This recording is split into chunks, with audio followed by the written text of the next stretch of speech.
Hello and welcome. Thank you for joining me here on Sleep Tales. Find a place where you can rest comfortably. Let your body feel heavy and soft. There is nothing you need to do now and nowhere you need to be. Just listen to the sound of my voice and let this story gently guide you toward a deep and peaceful sleep. The sun was the first thing Marina knew each morning. It was not a sudden thing. It was a slow and gentle change in the quality of the light.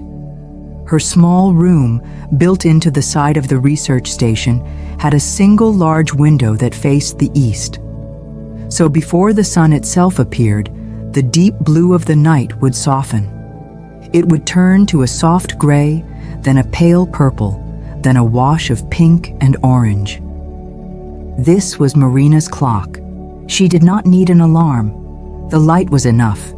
It was a quiet and reliable promise that a new day was beginning. She was 25 years old, and for the last 2 years, this island had been her entire world. The island was very small. You could walk all the way around it in less than an hour. It was mostly white sand and smooth, sun-bleached rocks. A few tough green plants grew in clumps, their leaves thick and waxy to hold in water. In the very center of the island stood the research station. It was a simple, strong building, painted white to reflect the heat of the sun. It was her home, her laboratory, and her refuge. She was the only person here.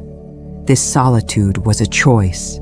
The world beyond this island felt loud and fast and complicated. It was a world of noise and hurry. Here, the only sounds were the waves on the shore, the call of the seabirds, and the quiet hum of the equipment that kept her small world running. She had come here to work, but she had also come here to heal. There was a sadness in her past, a quiet ache that she did not like to think about. The vast, silent ocean felt like the only place big enough to hold that feeling without breaking. So she had brought her quiet sadness here, and in the rhythm of the sun and the tides, she had found a measure of peace. Her daily rhythm was as steady as the light. After waking, she would slide out of her simple bed. The floor was cool concrete, smooth under her bare feet. She would walk to the small kitchen area, a single counter with a sink and a small stove. She would fill a kettle with water from the station's filtration system. The sound of the water filling the kettle was clean and clear in the morning quiet. While the water heated, she would look out the window. She would watch the colors of the sky change.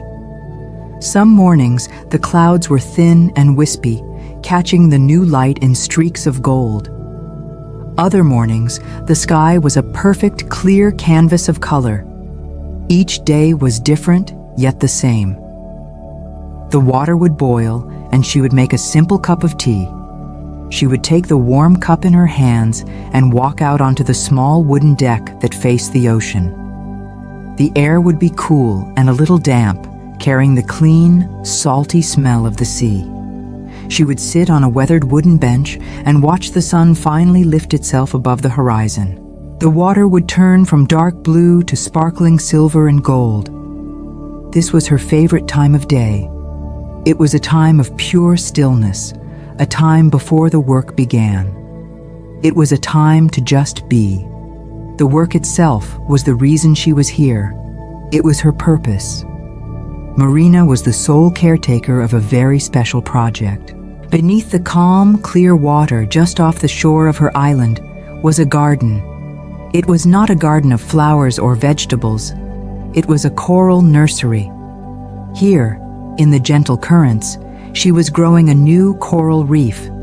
It was slow, patient work. It was important work. The reefs in the wider world were in trouble. They were fading. Here, in her care, they were thriving. This garden was her responsibility. It was her passion. It was her entire world, a place of profound peace and perfect order that she had built with her own 2 hands. Chapter 1: The Garden Beneath the Waves. After her tea, the day's work began.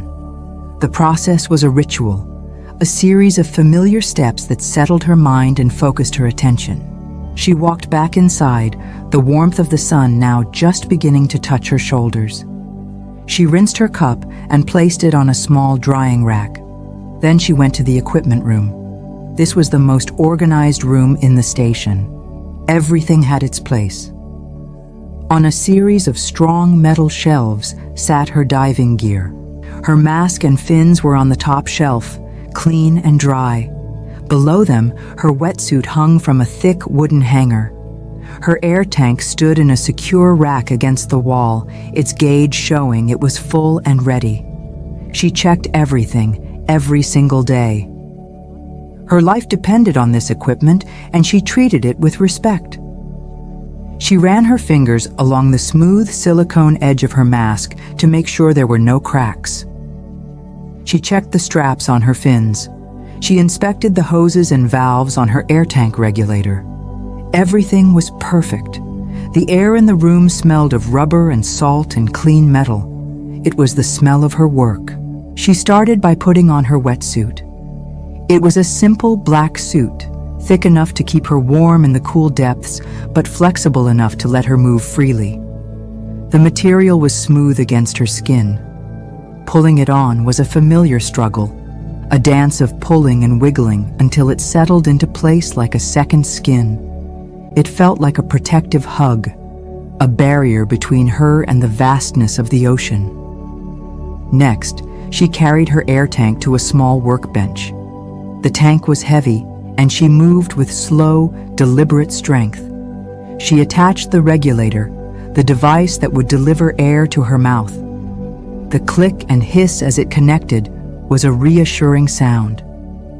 She turned the valve on the tank, and for a moment, the sound of pressurized air filled the room. She put the mouthpiece to her lips and took a breath. The air tasted clean and dry.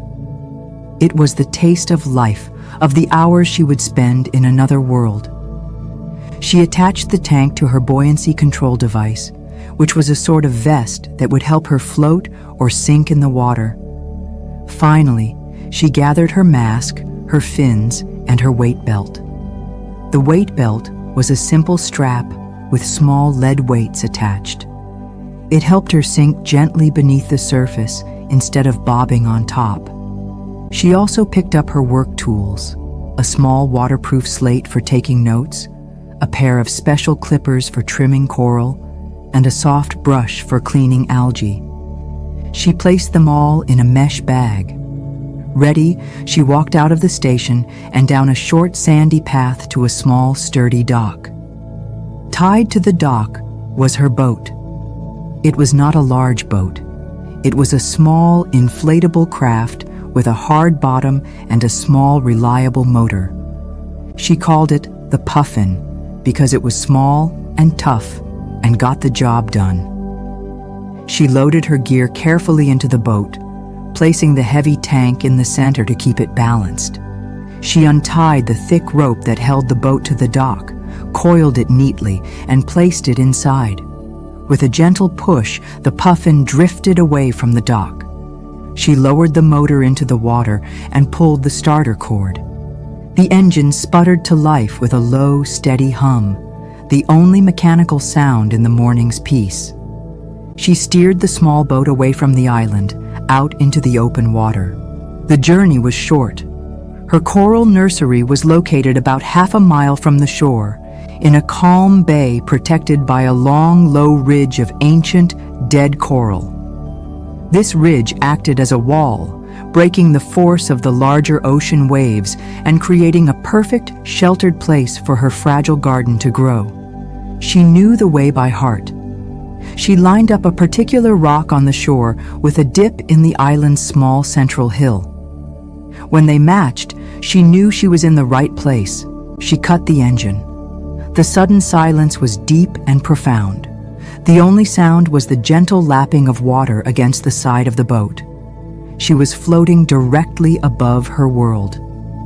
She put on her weight belt, securing it around her waist. She slipped her fins onto her feet.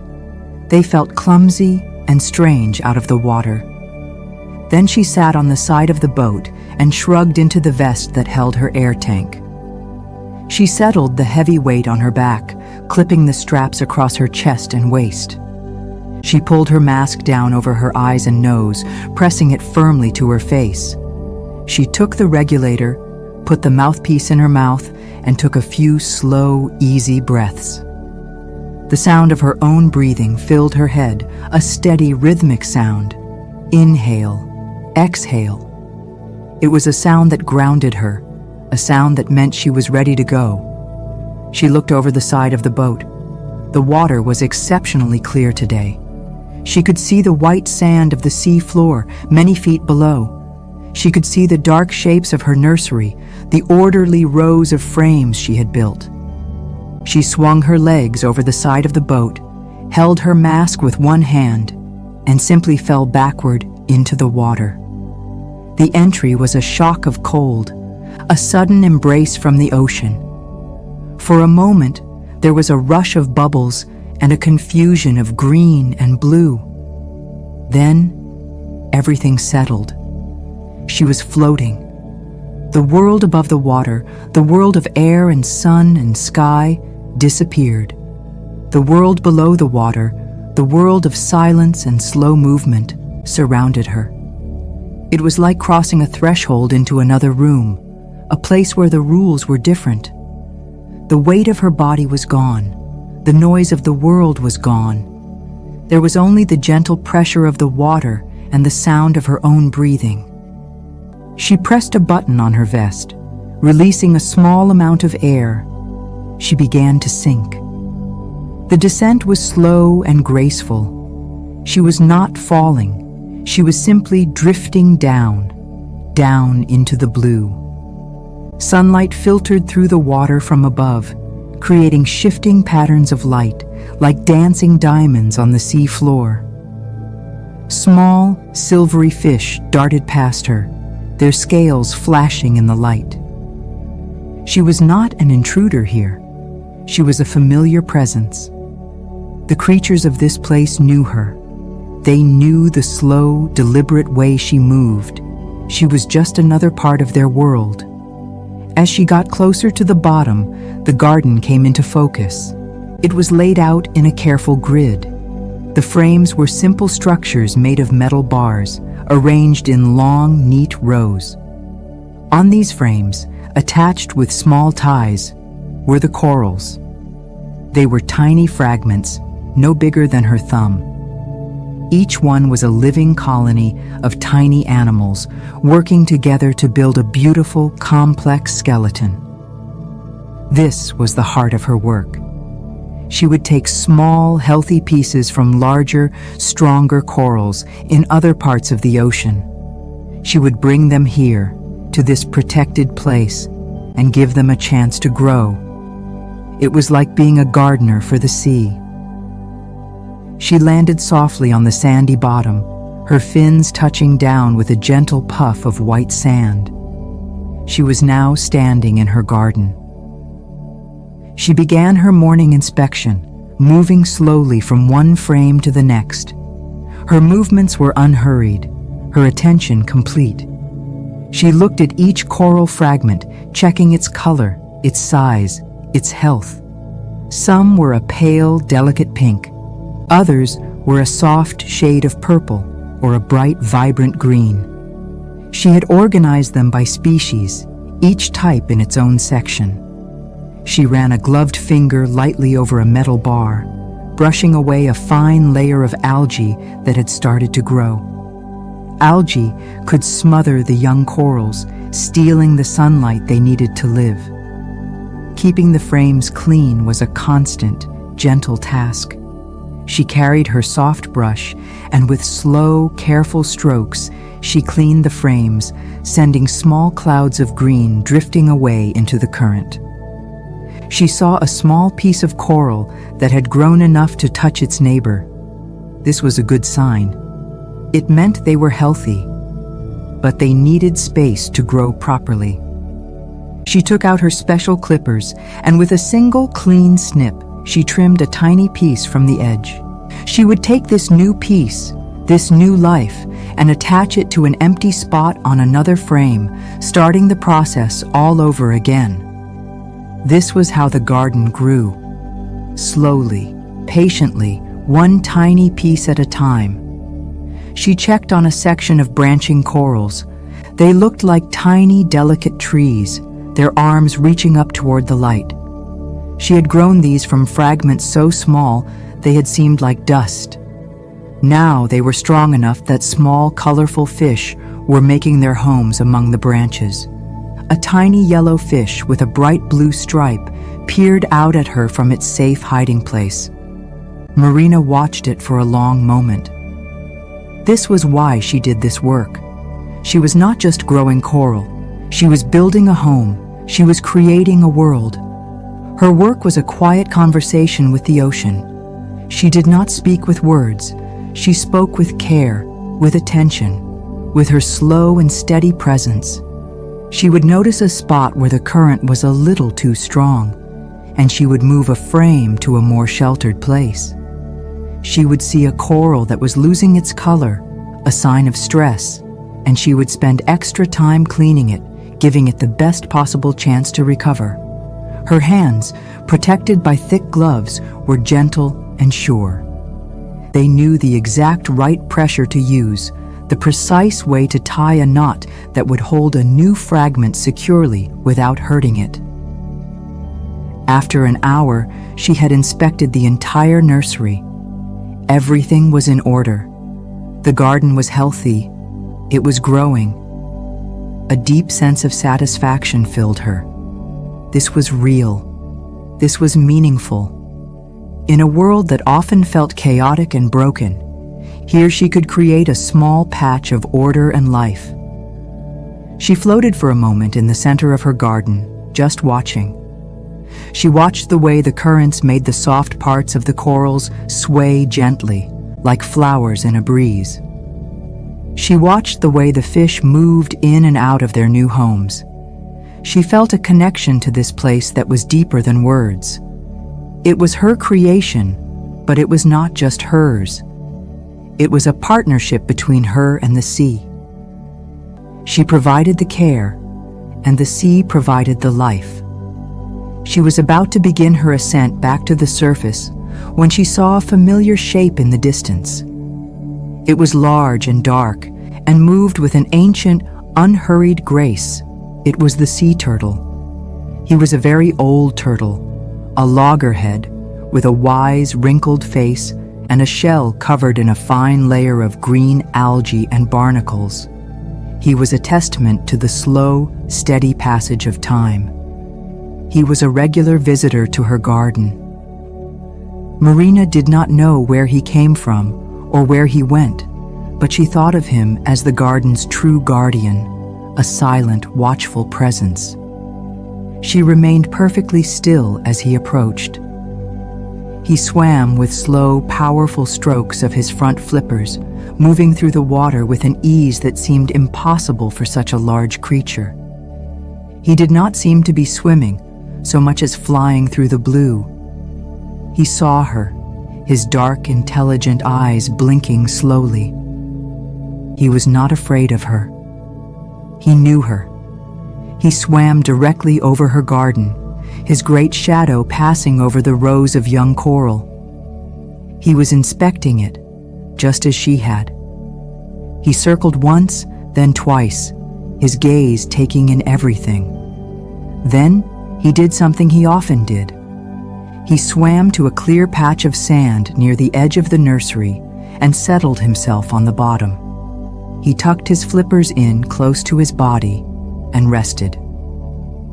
Marina swam a little closer, her own movements slow and respectful. She settled on the sand a short distance away from him, careful not to disturb him. They sat there together in the quiet of the sea floor. Two beings, one from the land and one from the sea, sharing a moment of peace in a garden beneath the waves. She watched the way the light played on his ancient shell. She watched the tiny fish that swam around him, cleaning his shell of small parasites. He was an entire ecosystem, a living island of his own. She often wondered what this turtle had seen in his long life. He would have been alive for longer than any human she knew. He would have seen the reefs when they were bright and full of life, stretching for miles in every direction. He would have seen them change. Perhaps he understood what she was trying to do here. Perhaps he saw her small garden as a fragile spark of hope. Or perhaps he simply saw it as a calm place to rest. It did not matter. His presence was a gift. It made her feel less alone. It reminded her that she was part of something much, much larger than herself. After some time, the turtle stirred. He lifted his great head and looked at her one last time. Then, with a gentle push of his flippers, he lifted off the sand and began to swim away, back toward the deep blue of the open ocean. Marina watched him until he was just a small, dark shape in the distance, and then he was gone. The garden felt a little emptier without him, but the sense of peace he had brought remained. It was time for her to go as well. She checked the gauge on her air tank. She had plenty of air left, but her work for the morning was done. She pushed off gently from the sea floor and began her slow, controlled ascent. As she rose, the garden grew smaller below her, the neat rows of frames shrinking until they were just a dark, organized patch on the white sand. The water grew warmer and brighter as she neared the surface. Finally, she broke through. The sun was bright and warm on her face. The air was fresh and salty. The world of light and sound returned. She took the regulator from her mouth and breathed in the real air. It felt good. She swam the short distance to her boat, pulled herself up over the side, and sat for a moment, dripping and breathing, looking back at the calm patch of water that hid her secret world. It was a good morning. The garden was safe. It was thriving, and in its quiet, steady growth, she felt her own spirit doing the same. Chapter 2. A Whisper on the Wind. After the dive, Marina's world returned to the land. She climbed into the puffin, her body feeling heavy and tired in the best way. She pulled her fins off and laid them in the bottom of the boat. She took off her mask, and the world came into sharp, bright focus again. The sun was higher now, warm on her wet hair. She started the small motor and guided the boat back to the dock. The journey back was always different from the journey out. Going out, she was full of focus and purpose for the work ahead. Coming back, she was full of a quiet satisfaction, her mind replaying the slow, silent movie of her time in the garden. She thought about the tiny yellow fish, the way the turtle's eye had looked at her, the new growth she had seen on the branching corals. These were the small victories that made up her days. She tied the puffin to the dock and began the process of unloading her gear. She carried the heavy tank back to the station first, her legs strong and steady on the sandy path. Then she came back for the rest of her things. It was a practiced routine, a series of movements she had done so many times she no longer had to think about them. Inside the equipment room, the post-dive ritual began. This was just as important as the dive itself. She took her gear to the cleaning station, which was a large, deep sink with a hose attached. First, she rinsed everything with fresh water. The salt, if left to dry, could damage the equipment, eating away at the rubber and metal. She sprayed down her wetsuit, inside and out, watching the salt water run clear. She carefully rinsed her mask, making sure no grains of sand were trapped in the soft, silicone skirt. She paid special attention to her regulator, the most complex and important piece of her gear. She let fresh water flow through all its openings, washing away any trace of the ocean. The sounds were soft and soothing, the gentle rush of water, the drip of it on the concrete floor. When everything was clean, she hung it all up to dry. The wetsuit went on its thick hanger. The mask and fins went on their shelf. The buoyancy vest was hung by its sturdy straps. The room, which had smelled of salt, now smelled of clean water and damp rubber. Her work in the ocean was done for the morning. Now her work in the lab would begin. She went to her own small living quarters and took a shower. The warm, fresh water felt wonderful, washing away the lingering chill of the deep ocean. It was a simple pleasure, but one she never took for granted. Water was a precious resource on the island, all of it made by a desalination machine that hummed quietly in the station's main engine room. After her shower, she dressed in simple, comfortable clothes, soft cotton shorts and a loose t-shirt. She made herself a light lunch. Usually it was a simple salad with some beans for protein or a bowl of rice and vegetables. She ate at the small table by the window, looking out at the calm, blue water. The ocean looked so peaceful from here. It was hard to imagine its immense power, its ability to change in an instant. But she knew it. She had studied it. She respected it. After eating, she walked to the lab. The lab was the cleanest, brightest room in the station. It had a long white counter, a powerful microscope, and several small saltwater tanks where she sometimes kept coral fragments for close observation. On the wall were charts of coral species and maps of the ocean floor.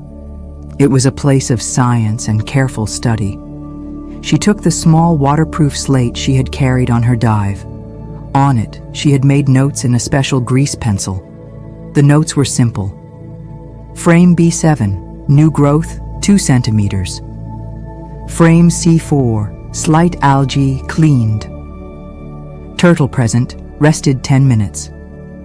She carefully transferred these notes into a large, hardcover logbook. This book was the complete history of her garden. Every day, she added a new page. It was a story of slow, determined life. It was a record of her care. She imagined that one day, other scientists might read this book. They would see the data. They would see the proof that a reef could be brought back to life, even one small piece at a time. This thought gave her work a deeper meaning. It was not just for her. It was for the future. She spent the next hour at the microscope, looking at a tiny piece of coral she was studying. Under the powerful lens, a hidden world was revealed. She could see the individual polyps, the tiny animals that built the coral's structure. They looked like tiny, translucent flowers, their tentacles waving gently in the water of the petri dish.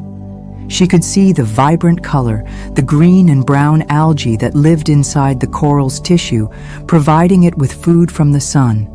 It was a perfect, tiny partnership, a whole world in a drop of water. This part of her day calmed her mind completely. It required total focus. There was no room for her own quiet sadness, no space for worries about the world. There was only the beautiful, complex life in front of her. It was in the middle of the afternoon when she first heard it. It was a sound that was not part of the island's usual song. It was the low, distant thrum of a boat engine. Today was Tuesday, Supply Day. A small ripple of anticipation went through her. It was not a feeling of excitement, not really. It was more like a quiet awareness that her solitude was about to be gently interrupted. She put a cover over the microscope and walked out of the lab. She stood on the deck, her hand shielding her eyes from the sun, and scanned the horizon. At first, she saw nothing. The line where the sea met the sky was a perfect, unbroken blue. She waited. Her hearing was sharp, honed by the silence of her life here. She had heard the boat long before she could see it. Then, a tiny speck appeared. It was dark against the sparkling water. It was Kalen. Kalen was the man who brought her everything she needed to live on the island. food, fresh water to supplement her own system, fuel for the generator, new equipment, mail. Once a week, every Tuesday, his old, sturdy boat would appear on the horizon. He was her only human contact. He was a man of the sea, with a face weathered by years of sun and wind. He had kind, crinkling eyes and a slow, calm way of speaking. He rarely said much, and she was grateful for that. They had an easy, comfortable silence between them. She watched as the speck grew larger. It slowly took the shape of a boat. It was not a fast boat. It was a working boat, wide and strong, named the Sea Wanderer. Its paint was faded and chipped in places, and a faint trail of smoke rose from its engine. To Marina, it was the most beautiful boat in the world. It was her connection to everything else. She walked down the sandy path to the dock to wait for him. The wooden planks of the dock were warm under her bare feet. The small waves lapped gently against the pilings. She sat on the edge of the dock, her legs dangling over the water, and watched him come closer. The sound of the engine grew louder, a steady, reliable rhythm. She could see him now, standing at the wheel in the boat's small cabin. He saw her and raised a hand in a simple, quiet greeting. She raised her hand in return. The boat slowed as it approached the dock, Kalen expertly guiding it in. He threw a thick rope onto the dock, and Marina caught it, looping it securely around a thick wooden post. He threw another rope from the back of the boat, and she secured that one too. The Sea Wanderer was now safely tied to her island. Kalen cut the engine. The sudden silence was filled with the sound of the gulls crying overhead. "Marina," he said. His voice was rough, like stones rolling in the surf. "Kalen," she replied. That was often the extent of their greeting. Words were not needed.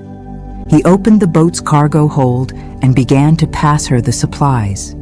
It was a familiar dance. He would lift a heavy crate of canned goods, and she would take it, her muscles strong from her daily work. She carried the crates one by one up to the station and placed them in the storeroom. Crates of vegetables and fruits, bags of rice and flour, large heavy containers of fresh water, cans of fuel for the generator, a new air tank to replace the one she had used.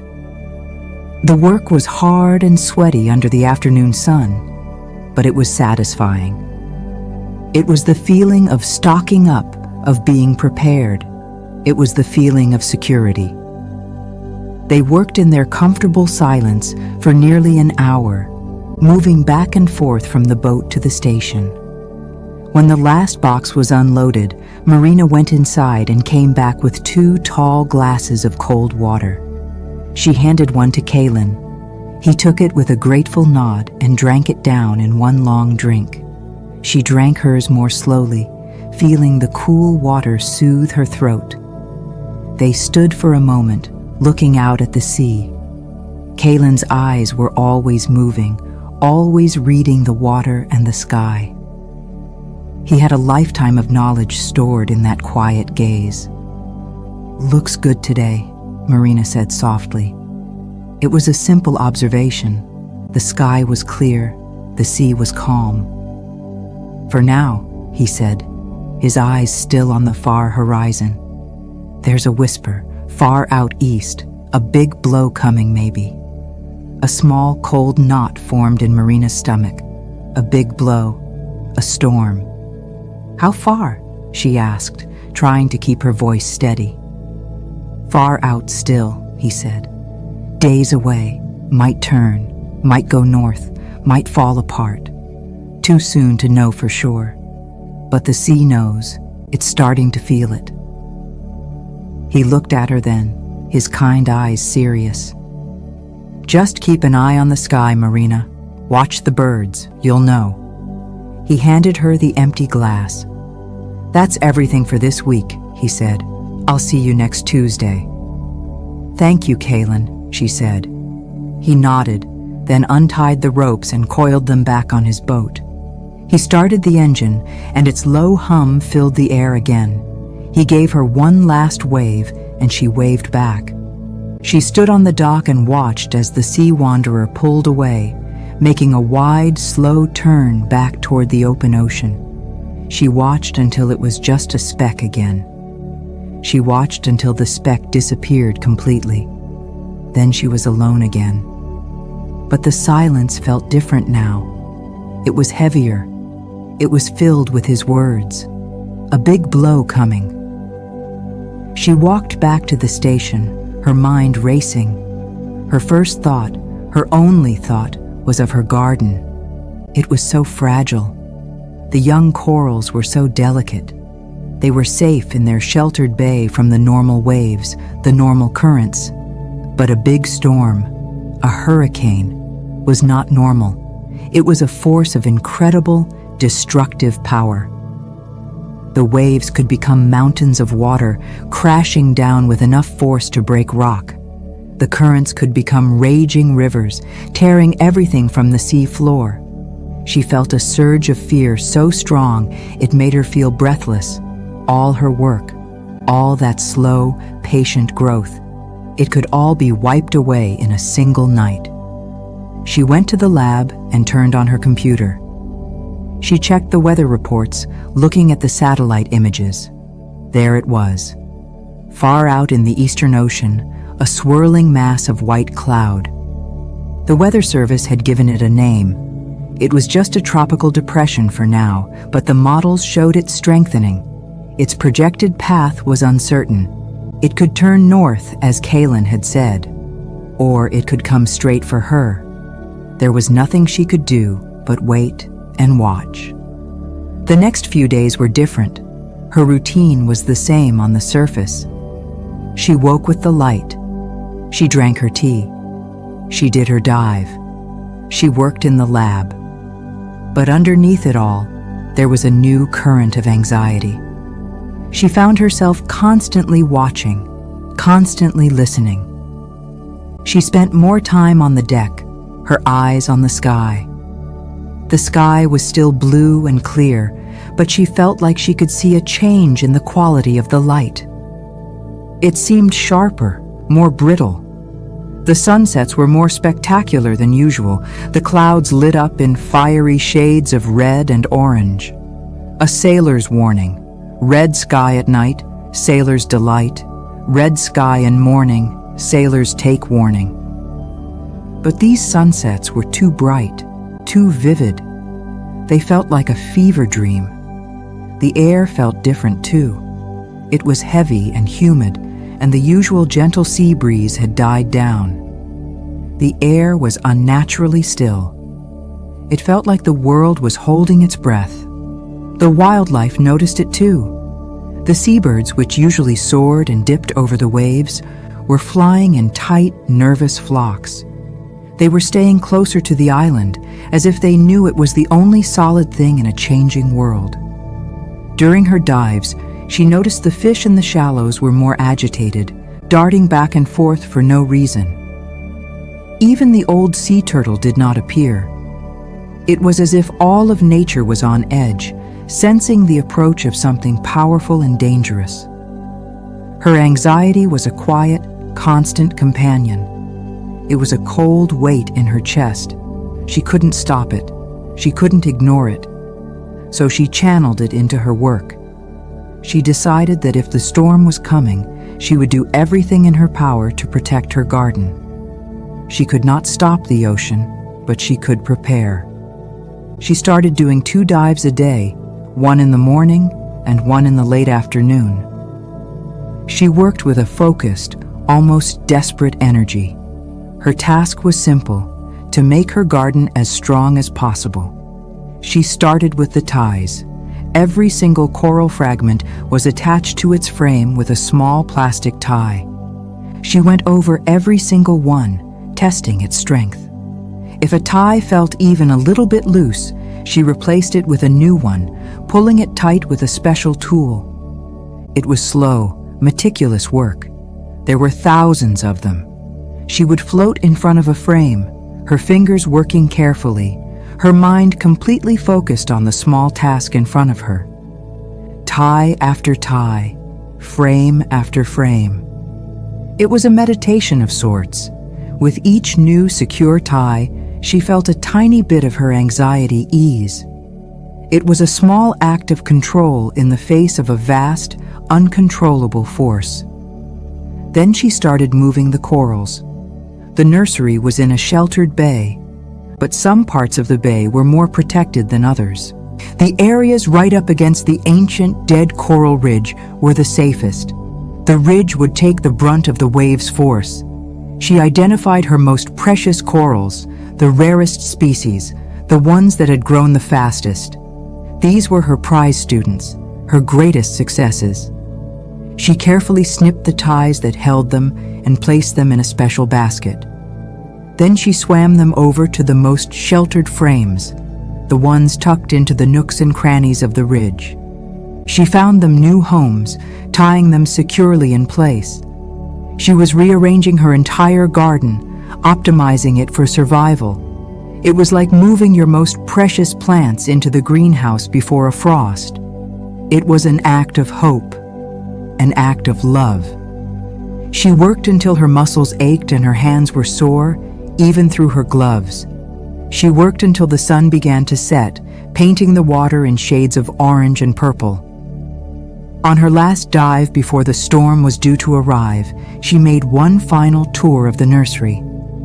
Everything was as secure as she could make it. Every tie was tight. Every fragile piece was in the safest possible place. She had done everything she could. She floated above her garden, looking down at her work. It looked the same, yet it was different. It was braced. It was ready. She knew it might not be enough. She knew that her small efforts might be meaningless against the power of a hurricane. The thought was a cold, hard stone in her heart. But she had tried. She had not let her fear paralyze her. She had met her fear with action. She had poured all her love and care for this place into these last few days of work. There was a strange peace in that, a quiet sense of completion. She looked up through the water at the surface. The sky above was no longer blue. It was a bruised, heavy gray. The whisper on the wind had become a low, menacing rumble. It was time. She had done all she could for her garden. Now she had to go inside and prepare to survive the night. Chapter 3. The Storm and the Silence. Marina broke the surface of the water for the last time. The change was immediate and shocking. The world she had just left was quiet, protected, and calm. The world she entered was one of growing chaos. The air was thick and heavy, pressing in on her. The sky, a uniform and ominous shade of gray, seemed to be lowering itself onto the sea. The wind, which had been still for days, was now awake. It was not a breeze. It was a solid pushing force, pulling at her hair and whistling past her ears. The sea was no longer calm and sparkling. The surface was a churning mess of dark, choppy waves, their tops streaked with white foam. Her small boat, the Puffin, was bucking and pulling at its anchor rope like a frightened animal. Getting back into it was a struggle. A wave lifted her up, then dropped her down. She grabbed the side of the boat, her gloved fingers slipping on the wet rubber. She timed her movement with the next wave, using its lift to help her pull herself over the side. She fell into the bottom of the boat, her heart pounding. The familiar, comforting world of her island was gone. In its place was something wild and threatening. She worked quickly, her movements efficient and born of necessity. She pulled up the anchor, the wet rope heavy and cold in her hands. She started the motor. The sound was thin and small against the rising roar of the wind. She turned the boat and headed for the shore. The ride back was difficult. The small boat was tossed about by the waves. Spray from the churning water hit her face, cold and tasting of salt. She had to fight the wheel to keep the boat pointed toward the dock. Her arms ached with the effort. She did not look back. She could not bear to look back at the spot where her garden lay, vulnerable beneath the angry sea. She kept her eyes fixed on the shore, on the solid white shape of the research station. It was her lighthouse, her point of safety in the growing storm. Reaching the dock was a relief so profound, it felt like taking a first breath after being underwater for too long. Tying the boat was even harder than leaving. The wind and waves pushed the puffin against the pilings with jarring thuds. She had to use all her strength to pull the ropes tight to secure the boat as best she could. She knew it might not be enough. The storm could easily rip the boat from its moorings and smash it against the rocks. But it was all she could do. Once the boat was secure, she gathered her gear and almost ran up the path to the station. The wind pushed against her back, urging her forward. The sand blew in stinging clouds around her ankles. She reached the station door, fumbled with the handle, and stumbled inside. She closed the heavy door behind her, and the roar of the wind was suddenly muffled. The relative quiet of the station was a comfort. She was inside. She was safe for now. But her body was still thrumming with adrenaline. Her hands were shaking slightly. She stood in the middle of the equipment room, dripping water onto the floor, her breath coming in ragged gasps. Her first thought was to get out of her cold, wet dive gear. She stripped off the wetsuit, her fingers clumsy and numb.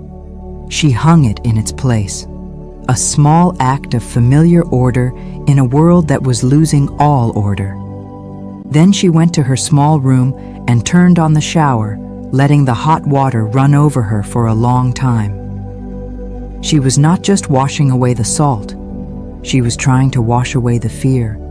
She was trying to feel warm and safe in a world that had suddenly become cold and dangerous. After her shower, she put on the warmest, most comfortable clothes she owned, a pair of thick, soft sweatpants and a warm fleece pullover. She made herself a cup of hot tea, her hands wrapping around the warm mug as if it were a source of life. She walked through the station, checking on everything. The research station was built to withstand storms. It was a solid block of reinforced concrete with thick windows made of shatterproof glass. It was a bunker, a fortress against the sea. But she checked everything anyway. She made sure every window was securely latched. She checked the seals on the doors. She went to the generator room. The generator was her lifeline. It powered everything. The lights, the water filter, the refrigerator, the communication equipment. It was currently running on its own, a steady, deep hum that was the heartbeat of the station. She checked its fuel level. It was full. She had enough fuel to last for 2 weeks if necessary. This was a small comfort, but she held on to it. She went to the communications desk. She tried the satellite phone, a direct link to the outside world. There was a crackle of static, then a clear dial tone. It worked. She could call for help if she needed to. She knew there was no help to be had right now. No boat or helicopter could reach her in this weather. But knowing the line was open was a comfort. Next to the phone was a marine radio. She turned it on. It hissed and crackled with static, but through the noise, she could hear the automated weather service broadcast. A robotic voice was repeating the same message over and over. Hurricane warning in effect. Winds increasing to 120 miles per hour. Seek shelter immediately. The words were stark and terrifying. 120 miles per hour. That was a powerful storm. Strong enough to uproot trees, strong enough to tear roofs off buildings, strong enough to destroy everything she had built. There was nothing left to do. She had secured the boat, she had checked the station, she had done everything she could for her garden. Now, All that was left was to wait, to ride it out. The sun, which had been hidden behind the thick gray clouds all day, was beginning to set. But there was no beautiful sunset tonight. The world simply got darker. The gray turned to a deep, bruised purple, and then to a lightless black. The storm was a creature of the night. It seemed to gain strength as the darkness fell. Marina turned on the lights in the main room of the station. She did not want to sit in the dark. The bright, steady light was a small defiance against the howling blackness outside. She tried to eat, but she had no appetite. She opened a can of soup and heated it on the stove, but she could only manage a few spoonfuls. The knot of anxiety in her stomach was too tight. She decided to make a nest for herself in the safest part of the station. This was the central room, the lab, which had no windows to the outside. She brought a mattress from her bed and placed it on the floor, in the corner, away from any equipment that might fall. She brought her pillow and a thick blanket. She brought a flashlight and a bottle of water and the logbook from her garden. She would keep it with her. It felt like holding on to the memory of what she had built. She sat on the mattress, wrapped in the blanket, and listened. The sounds were terrifying. The wind was no longer a whistle. It was a deep, guttural roar, like a giant animal. It was a constant, deafening sound that seemed to come from all directions at once. It pressed against the walls of the station, and she could feel a faint vibration through the concrete floor. Then came the rain. It did not start gently. It started all at once, a solid wall of water hitting the station. It was so heavy and loud it sounded like someone was throwing handfuls of gravel against the building. The sound was relentless. The roar of the wind and the drumming of the rain blended together into a single, overwhelming wall of noise. And then there were the other sounds, the sounds of things breaking. A loud crack from outside, followed by a scraping sound. She did not know what it was. Maybe a piece of the dock tearing loose. Maybe her boat being smashed against the rocks. She tried not to picture it. She tried to keep her mind blank. There was a sudden, loud bang against the roof, as if something large and heavy had been dropped on it. She flinched, pulling the blanket tighter around her. She was in the safest place she could be, but she did not feel safe. She felt incredibly small and fragile. She felt like a tiny shell on the beach, about to be crushed by a giant wave. The hours passed in a slow, terrifying crawl. She did not sleep. She could not sleep. How could anyone sleep through this? She just sat there, listening to the storm rage. The power of it was hard to comprehend. It was pure, raw, chaotic energy. It was nature at its most violent. She thought about her garden. She pictured it in her mind. She saw the neat rows of frames, the delicate coral fragments.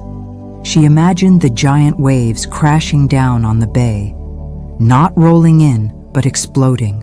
She imagined the water churning, not with gentle currents, but with a violence that could scour the seafloor clean. She imagined her carefully tied corals being ripped from their frames, smashed against the rocks, and buried under tons of shifting sand. The image was so clear, so painful, that she had to close her eyes. She felt a deep, aching grief. It was the same feeling she had known before, the loss that had driven her to this island in the first place. It was the feeling of having something precious torn away from you by a force you could not control. She wrapped her arms around her knees and rested her forehead on them, rocking back and forth slowly. The logbook was beside her. She picked it up and held it to her chest. It was all she might have left. The story of what was. Sometime in the deepest part of the night, the eye of the storm passed over. For about half an hour, an eerie calm descended. The wind dropped to a gentle breeze. The rain stopped. The roaring silence was almost as unsettling as the noise had been. Marina got up and dared to look out one of the windows in the main room. She could see nothing but blackness, but the air was still. She knew it was a trick, a temporary peace in the middle of the battle. It was the storm taking a breath before it attacked again, this time from the opposite direction. And soon enough, it did. The wind returned with a sudden, violent shriek.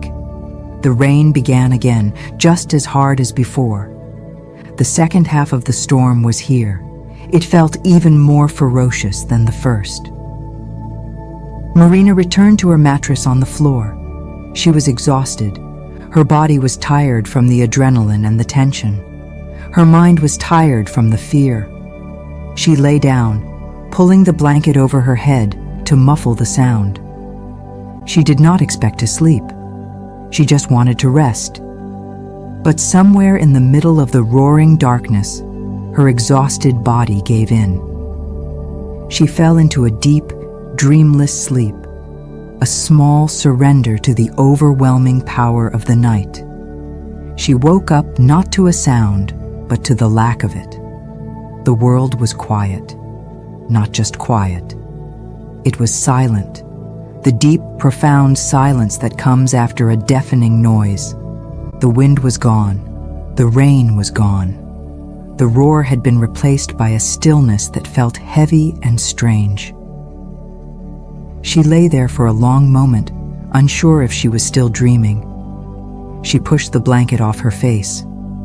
The lights in the lab were still on. The generator was still humming its steady, reassuring rhythm. The storm was over. She sat up slowly. Her body felt stiff and sore. She felt as if she had been in a physical fight. She stood up and walked to the window in the main room. She looked out. The world was remade. The sky was clear, a pale, washed-out blue. The sun was rising, casting a gentle pink light on a scene of total devastation. The island was a wreck. The tough, waxy plants had been shredded, their leaves torn to ribbons. The sand had been moved and shifted, creating new dunes and hollows. The sturdy wooden dock was gone, not damaged. Gone. There were just a few splintered posts sticking out of the water where it used to be, and her boat, the Puffin, was also gone. She scanned the shoreline, hoping to see it washed up on the beach.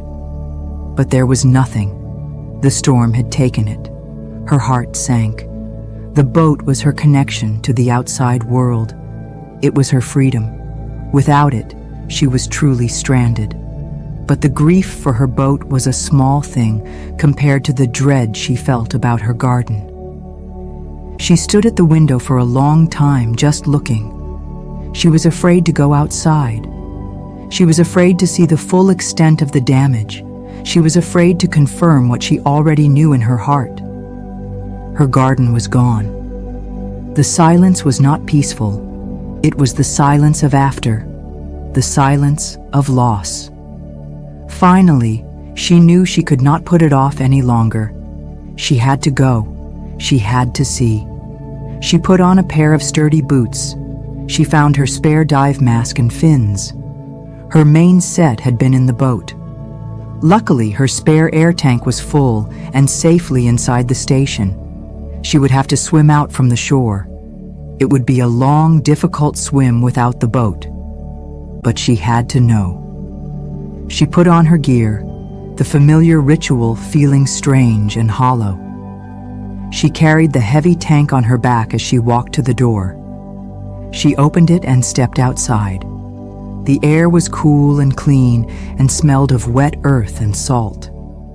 The silence was broken only by the sound of her own footsteps on the sand and the gentle lapping of small waves on the shore. The ocean, which had been a raging monster just hours before, was now calm and placid, as if nothing had happened. It was a lie. She walked to the water's edge. The beach was littered with debris, seaweed, driftwood, and strange, unrecognizable things the storm had churned up from the depths. She waded into the cool water, put on her mask and fins, took a deep breath from her regulator, and began to swim. The water was cloudy and full of sand and silt. Visibility was poor. She swam slowly, navigating by memory, toward the place where her garden had been. Her heart was a heavy, cold weight in her chest. She was swimming toward the scene of the death of her dream. The silence in her ears, filled only by the sound of her own breathing, was a funeral march. Chapter 4. What the sea took and what it left. The swim was long and tiring. Without the boat, the distance to the nursery felt immense. The water was still unsettled from the storm, and a murky haze of sand and sediment hung in the water, making it difficult to see more than a few feet in front of her. Marina swam with slow, powerful kicks, her arms streamlined at her sides. Her body moved through the water with practiced ease, but her mind was heavy with dread. Every kick of her fins brought her closer to a place she desperately wanted to see, and yet was terrified to look at. The usual landmarks on the seafloor were gone, buried or swept away. The familiar patches of seagrass were torn to shreds. The landscape was alien, scoured and rearranged by the storm's unimaginable power. She swam on, guided by instinct and a deep, internal map of this place. The silence was absolute, broken only by the rhythmic sound of her own breathing. Inhale. The clean, dry air filled her lungs. Exhale. A cloud of bubbles rushed past her mask. It was a lonely, mechanical sound in the vast, quiet water. Finally, she saw something familiar. It was the long, low ridge of ancient coral that had protected her bay. But it was different now. Large chunks of it had been broken off, and the entire structure looked battered and worn. She swam over the top of it and looked down into the area where her garden had been. For a moment, she could not understand what she was seeing. It was a scene of such complete and utter devastation that her mind struggled to accept it. Her garden was gone. It was not just damaged, it was annihilated. The neat, orderly rows of frames had been twisted into unrecognizable shapes of metal. Some were bent in half, others ripped from their moorings and tossed aside like toys. Most were simply gone, buried completely under a thick, new layer of sand. The entire sea floor was a wasteland of debris and shifting dunes. It looked like a battlefield after the battle was over. The silence was no longer peaceful. It was the silence of a grave. A profound, hollow grief washed over Marina. It was so intense it felt physical, like a hand squeezing her heart. This place, her sanctuary, her purpose, the center of her quiet world, had been erased. She began to sink slowly, her fins touching down on the soft, disturbed sand. She was standing in the middle of what used to be her garden. She looked around, her eyes slowly taking in the details of the destruction. A single metal leg of a frame stuck out of the sand, a stark and lonely monument to what had been lost. She could see a few of her waterproof labels torn from their frames, half buried in the sand, little white rectangles that once held the names of her corals. Now they were just pieces of plastic trash. She felt a wave of despair so strong it made her knees feel weak.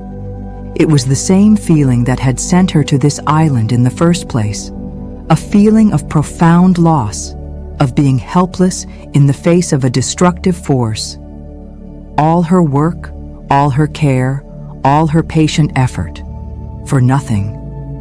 The sea had given her a place to heal, and then the sea had taken it all away. She began to move through the wreckage, her fins stirring up small clouds of sand. It was a slow, aimless walk.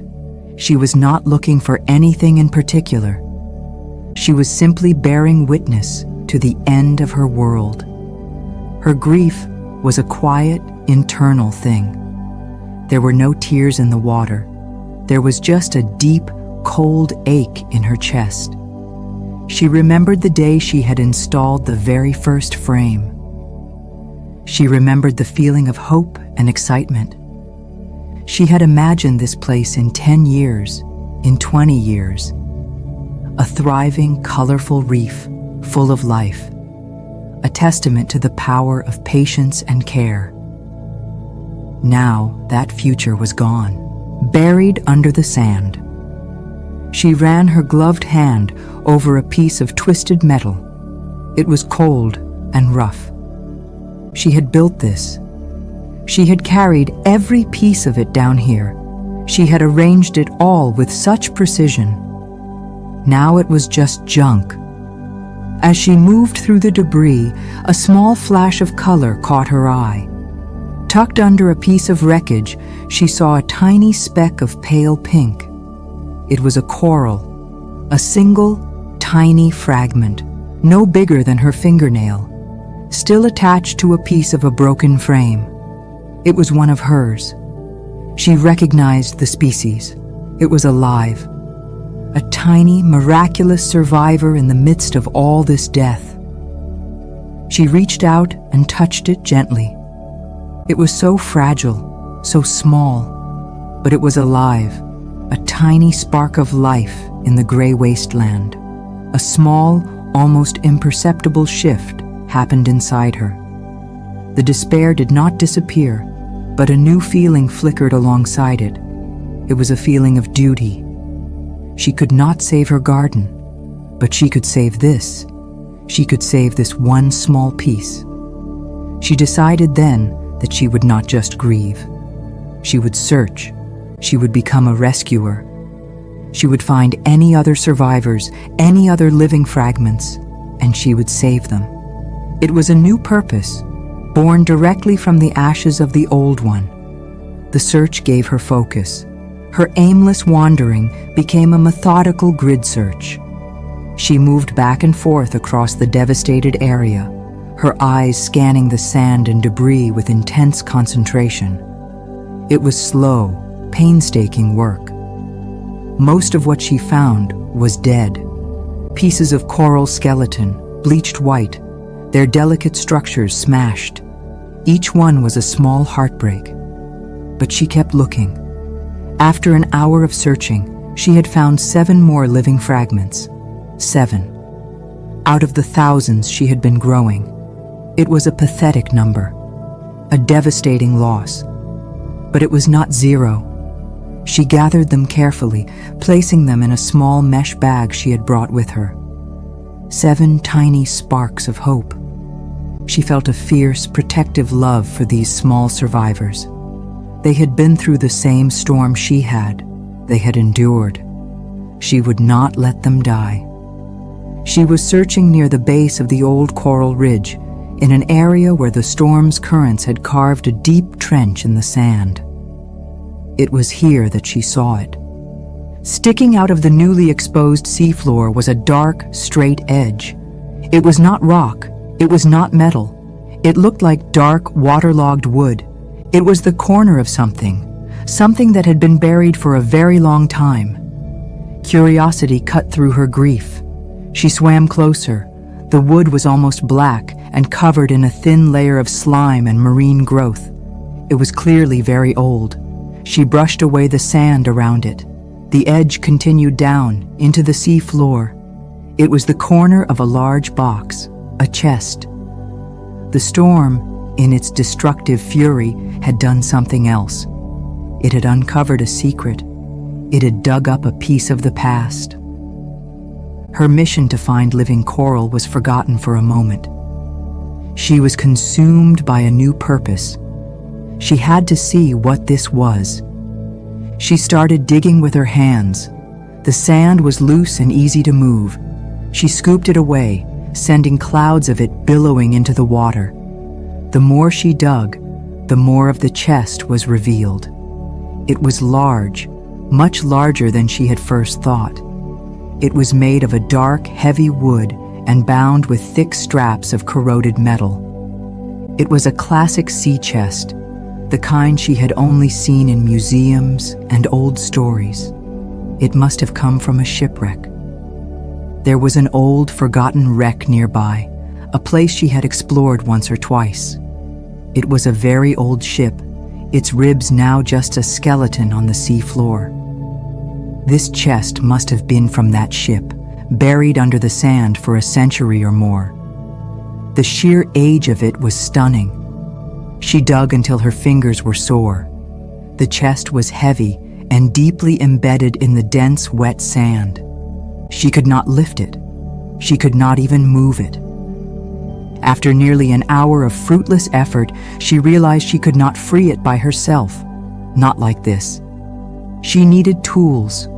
She needed leverage. She made a decision. The coral fragments in her bag were fragile. They could not stay in the dark bag for long. They needed light. She would take them back to the station, put them in a temporary tank, and then come back for the chest. She marked the spot in her mind, memorizing the shape of the rocks on the ridge above it. She would be able to find it again. She began her long swim back to the shore, her mind now occupied by two very different things. There was the quiet, aching grief for her lost garden, and the small, protective hope for the 7 survivors in her bag. And now, there was this new feeling, a deep, powerful curiosity about the chest. It was a mystery from another time, a story waiting to be opened. The swim back felt faster. Her body was tired, but her mind was energized.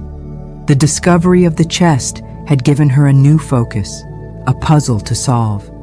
It was a welcome distraction from the overwhelming sadness that was waiting for her on the shore. Back at the station, her first priority was the coral. She had a few small tanks in the lab that she used for observation. She quickly cleaned one, filled it with fresh salt water, and set up a small pump to keep the water circulating. She installed a special light above the tank, one that mimicked the spectrum of sunlight at the bottom of the sea. Then, with the utmost care, she took the 7 small fragments out of her mesh bag and placed them in their new home. She attached them to a small piece of clean rock so they would be stable. They looked so small and lost in the tank. 7 tiny specks of life in a glass box. But they were safe. She had saved them. She stood and watched them for a long time, the quiet hum of the pump the only sound in the lab. These 7 small pieces were all that was left of her 2 years of work. It was a heartbreaking thought. But as she watched them, she felt a resolve hardening within her. She would not let this be the end. She would care for these 7 fragments with everything she had. She would help them grow. It would be a new beginning, a much smaller one, but a beginning nonetheless. Her duty to the living done for the moment, her mind turned back to the chest. The challenge of moving it was immense. It was heavy, and the suction of the wet sand held it fast. She needed a plan. She went to the station's small workshop. It was a room filled with tools for maintaining the station and its equipment. She looked through the collection of wrenches, hammers, and saws. Then she saw what she needed: a long, heavy-duty crowbar made of solid steel, and a set of thick, strong ropes. She also found a small, inflatable lift bag, a tool used by divers to raise heavy objects. It was like a strong balloon. You would attach it to the object, then fill it with air from your scuba tank. The buoyancy of the air would help lift the object to the surface. It was a long shot. The chest was probably much too heavy, even for the lift bag, but it was her only chance. She gathered the tools, loaded a new, full air tank onto her dive gear, and prepared to go back into the water. The sun was high in the sky now, and the adrenaline that had been fueling her for hours was beginning to fade. A deep, bone-weary exhaustion was setting in, but she ignored it. She could rest later. Now she had to work. The second swim out to the site felt even longer than the first. Her muscles ached, but the thought of the chest, of the mystery it held, pulled her forward. She found the spot easily. The dark corner of the chest was still there, a silent invitation from the past. She got to work. First, she used the crowbar. She wedged the sharp flat end under the edge of the chest and pushed down with all her weight. The sand groaned, and the chest shifted just a fraction of an inch. It was a start. For the next hour, she worked with the crowbar, slowly, painstakingly, breaking the seal of suction between the chest and the sand. She would dig a little with her hands, then wedge the crowbar in a new spot and heave. It was brutal, exhausting work. Sweat beaded on her forehead inside her mask. Her arms and back screamed with the effort. But slowly, inch by inch, the chest began to rise out of the sand. Finally, it was free. It sat on the sea floor, a huge, dark block of history. It was even bigger than she had thought, and heavier. She tried to push it. It barely moved. There was no way she could lift it or even drag it back to shore. It was time to try the lift bag. She took the thick ropes and wrapped them around the chest, securing them with strong knots.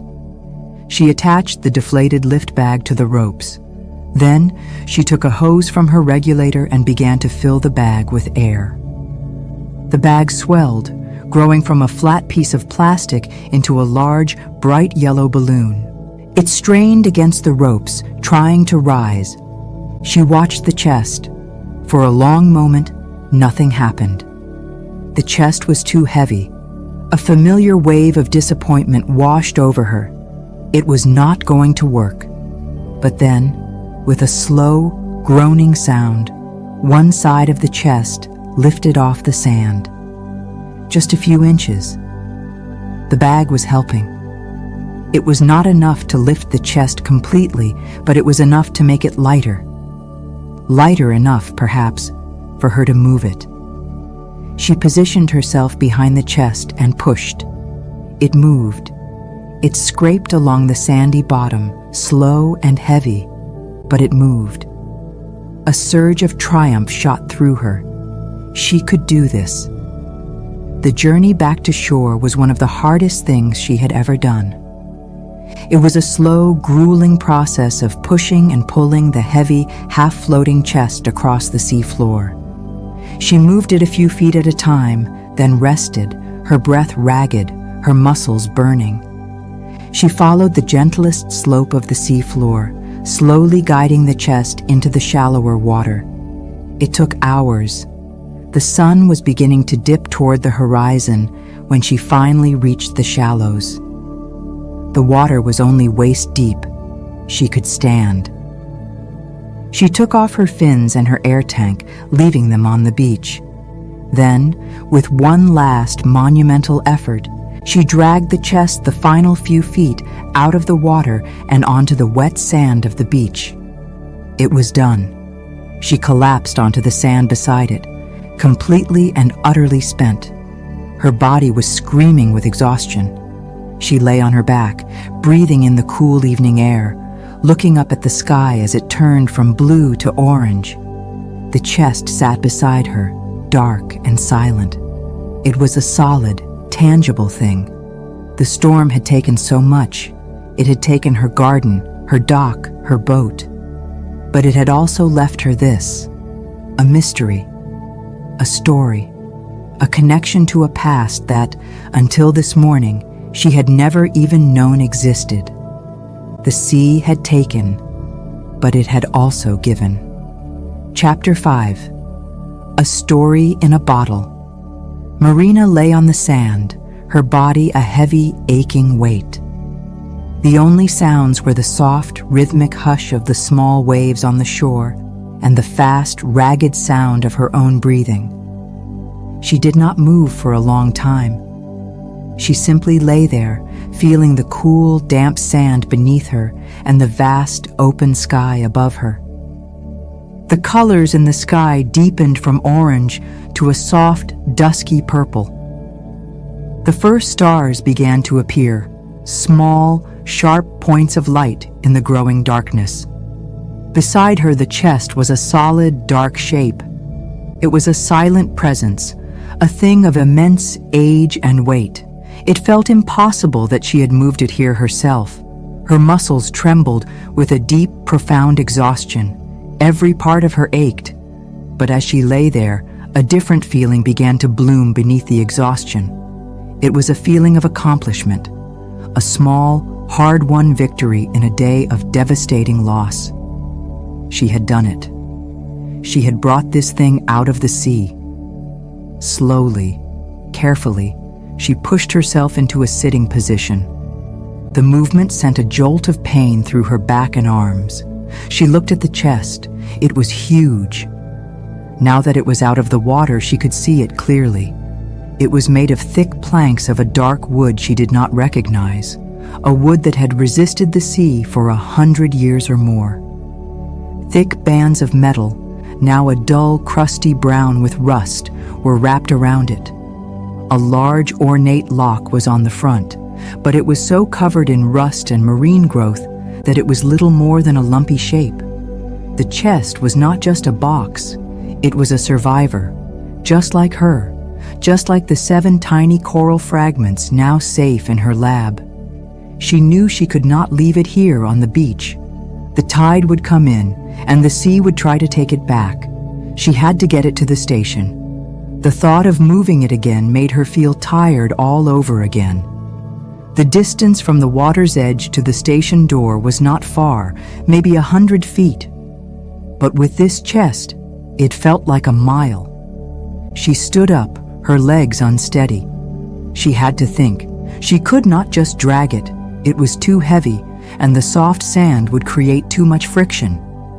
She needed a better way. She walked back to the station, her boots sinking into the sand with each step. The lights of the station were a warm, welcoming glow in the twilight. Inside, she drank a full glass of water, then another. Her body was dehydrated from the long hours of work. Then she went to the workshop, her mind slowly beginning to work like a scientist again, solving a problem. She looked around at the tools. Her eyes fell on a pile of leftover materials from the station's construction. There were several long, smooth planks of wood and 3 thick, round metal pipes. An idea began to form. It was a simple idea, an ancient one. Rollers. She could use the pipes as rollers and the planks to create a smooth path over the sand. It would be slow, but it would work. She carried the materials down to the beach. The air was cool now, and the night was quiet. The only light was the beam from her headlamp and the distant cold light of the stars. First, she laid 2 of the long wooden planks on the sand, parallel to each other, creating a track leading from the chest toward the station. Then, with the help of her crowbar, she managed to lift one edge of the chest, just high enough to slide one of the metal pipes underneath. She did the same on the other side. Now the chest was resting on 2 rollers. She went to the front of the chest and pushed. It moved. It rolled forward with a low, rumbling sound, surprisingly easy now that it was not fighting the sand. She pushed it until it rolled off the first set of pipes. Then she would stop, take the pipe that was now behind the chest, and carry it to the front, placing it back on the wooden track. It was a slow, leapfrogging process. Push, roll, stop, move the pipe. Push, roll, stop, move the pipe. She fell into a steady, meditative rhythm. The only sounds were the crunch of her boots on the sand, the grumble of the pipes under the weight of the chest, and her own steady breathing. She was no longer thinking about her lost garden. She was no longer thinking about her exhaustion. Her entire world had been reduced to this one simple physical task, moving the heavy thing from here to there. It took over an hour to cross the beach. Finally, the chest was on the concrete foundation of the station, right outside the main door. She was too tired to try and get it inside tonight.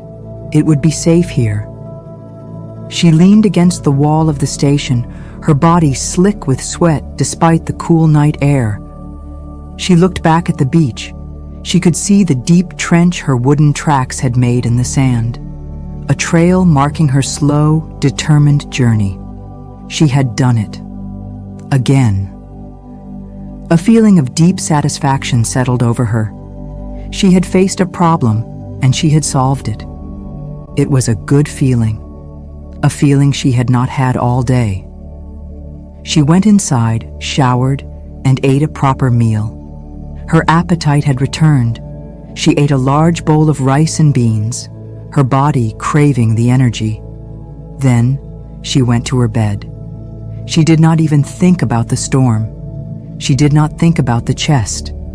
Her body was so tired, her mind so empty, that she fell asleep the moment her head touched the pillow.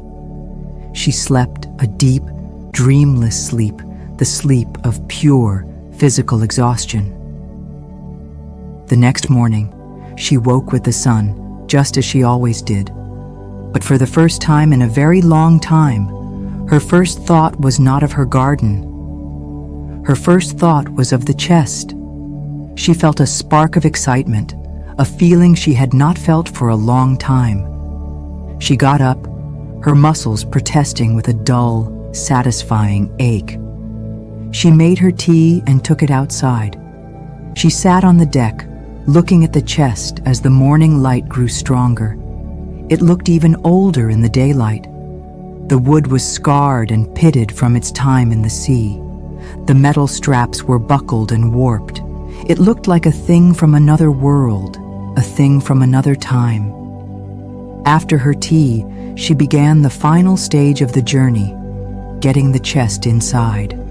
The station had a wide main door, but there was a small lip, a threshold she had to get it over. She used her crowbar as a lever again, slowly and carefully lifting one side, then the other, inching the chest forward until it was finally inside, sitting on the cool concrete floor of the main room. It dominated the space. It felt like a great sleeping beast. She walked around it, looking at it from every angle. Now came the next challenge, opening it. The lock was a solid mass of rust. There was no keyhole visible. There was no hope of opening it normally. She would have to force it. But she did not want to damage the chest itself. It was a beautiful object, a piece of history. She decided to focus on the metal straps. If she could cut through them, she could perhaps pry the lid open. She went back to the workshop. She found a pair of heavy-duty bolt cutters, a cold chisel, and a large hammer. She also put on a pair of thick leather gloves and a pair of safety glasses. She knelt beside the chest and examined the rusted metal bands. She found a spot where the rust was thickest, where the metal was probably weakest. She positioned the sharp end of the cold chisel on the spot and struck it firmly with the hammer. The sound was loud and sharp in the quiet room. A shower of rust flakes flew into the air. She struck it again, and again. It was hard, jarring work. The old metal was incredibly tough, but with each blow, a small dent appeared. A line began to form. She worked for nearly an hour on that one spot, her arm growing tired from swinging the hammer. Finally, with a loud crack, the chisel broke through. A small victory. She used the bolt cutters to widen the hole, then she inserted the crowbar and began to pry. The old metal groaned in protest. It bent slowly, stubbornly. Then, with a final tearing shriek, the band snapped. One down, two to go.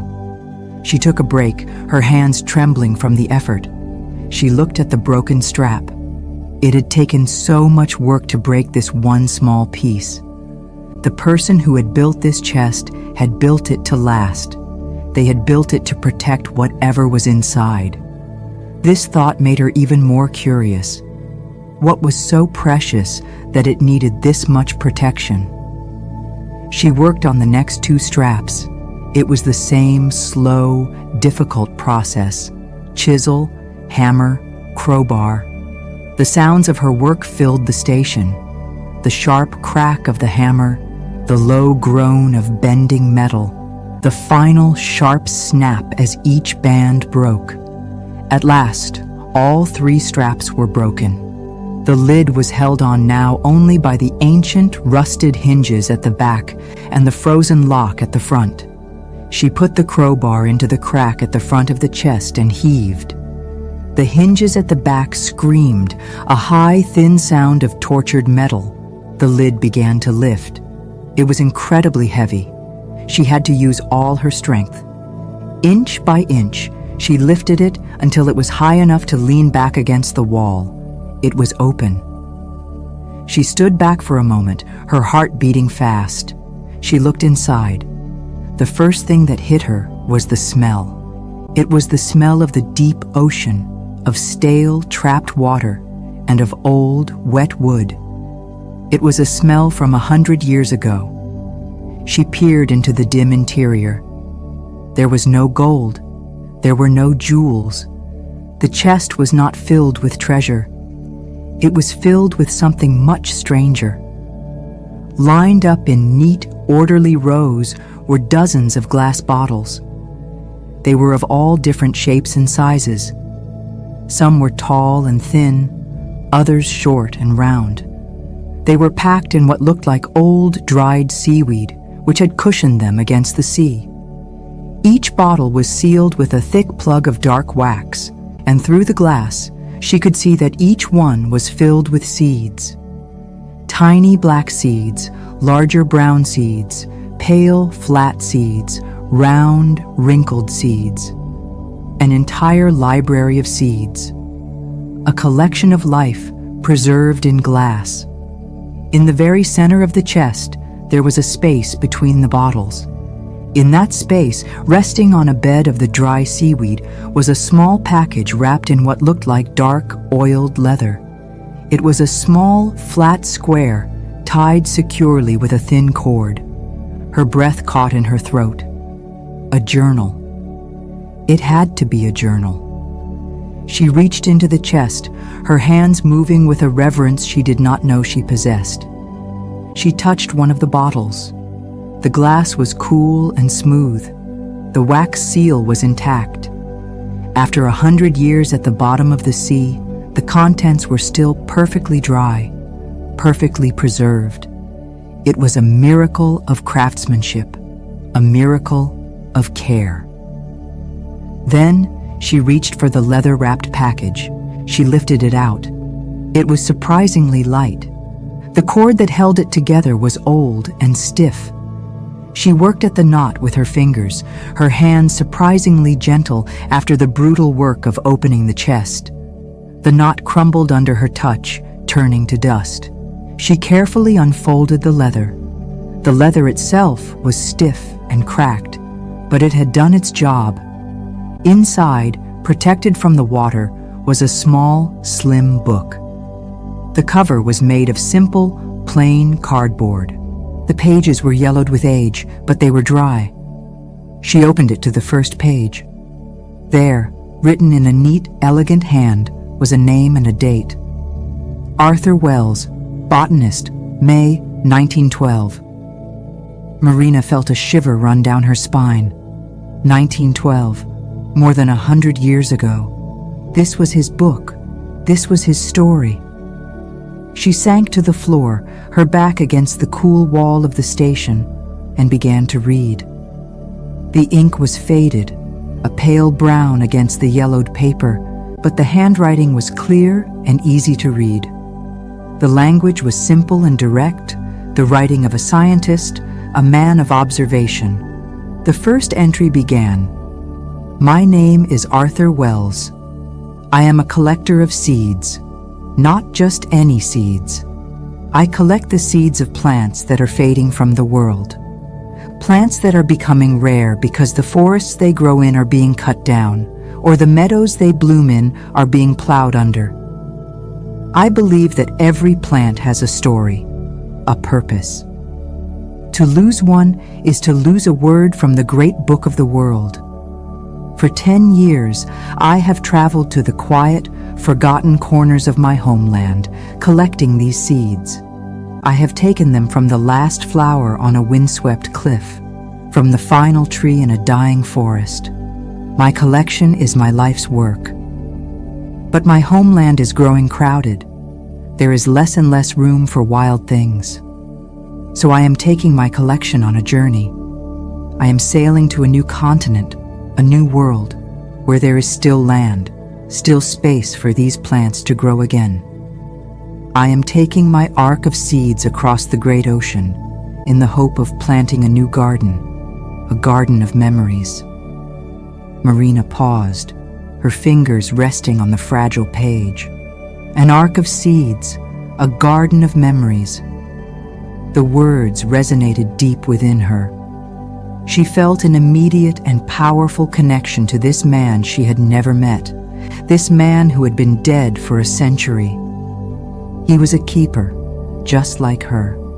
His garden was one of seeds and soil. Hers was of coral and water. But their purpose was the same: to protect fragile life, to nurture it, to give it a future. She continued to read. Arthur's journal was not a diary of his feelings. It was a logbook, a careful catalog of his collection.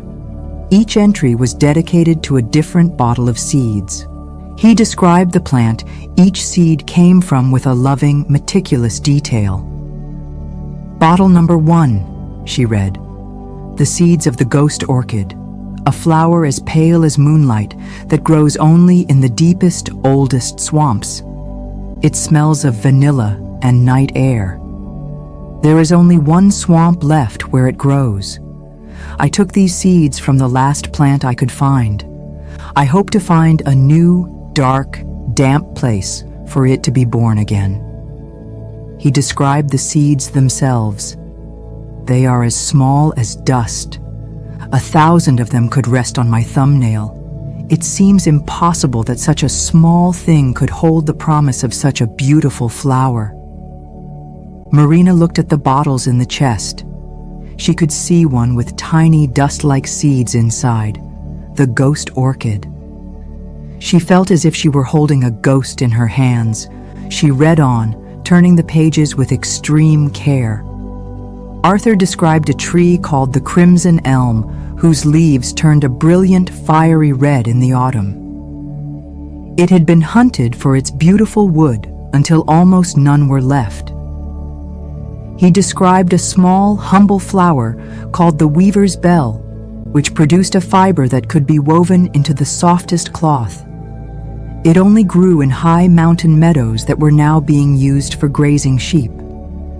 He described a berry called the sunstone, which was a bright, translucent orange and was said to taste like honey and apricots. The birds had loved it so much that they had eaten it almost to extinction. Page after page, it was a list of lost things, a catalog of forgotten beauty. With each description, Marina felt a growing sense of wonder and a profound sadness. These plants, these beautiful, useful, magical things were gone from the world. Their stories ended here, in this journal. Their only remaining hope was locked in these glass bottles. Arthur was not just a scientist, he was a poet. His descriptions were so clear, so full of love, that she could almost see the flowers, almost smell them. She could picture him, a quiet, patient man, walking through a silent forest, gently collecting the last seeds of a dying species. He was a lonely guardian of a fading world, just like her. She read for hours. She forgot about the time.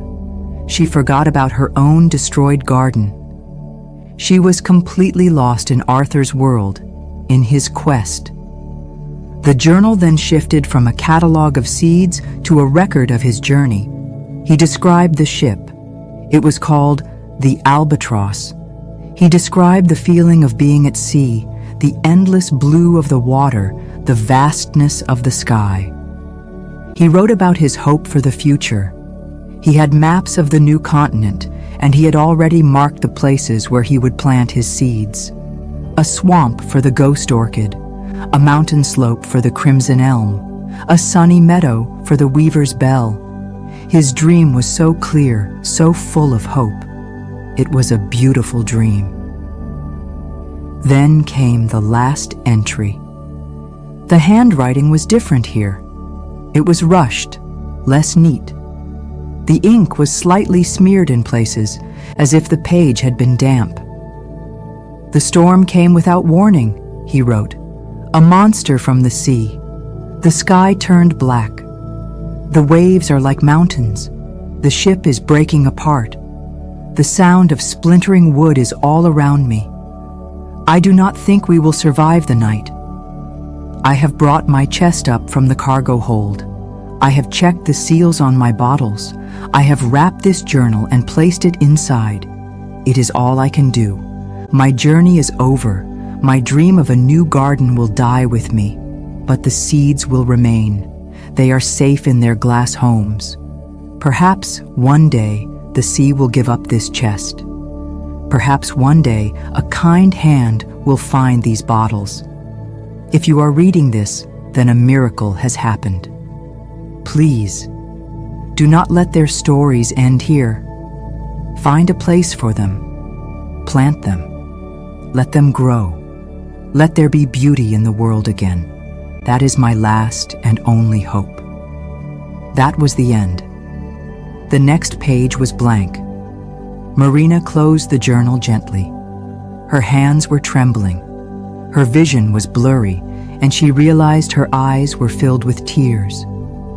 She was not crying for her own loss. She was crying for Arthur, for his lost dream, for his last desperate hope, written in the dark as his world was being torn apart. She looked from the journal in her hands to the chest full of bottles. He had been in a storm, just like her. His life's work had been threatened by the sea, just like hers. And in his final moments, his thoughts had not been of himself. They had been of his garden, of the life he was trying to save. A profound connection, a deep and powerful kinship flowed through her. It was a bond that crossed a century of time. She felt as if she knew him. She felt his hope. She felt his despair. And she felt his final, desperate plea. A torch had been passed, through 100 years of silence, from his hand to hers. He had failed to plant his garden of memories.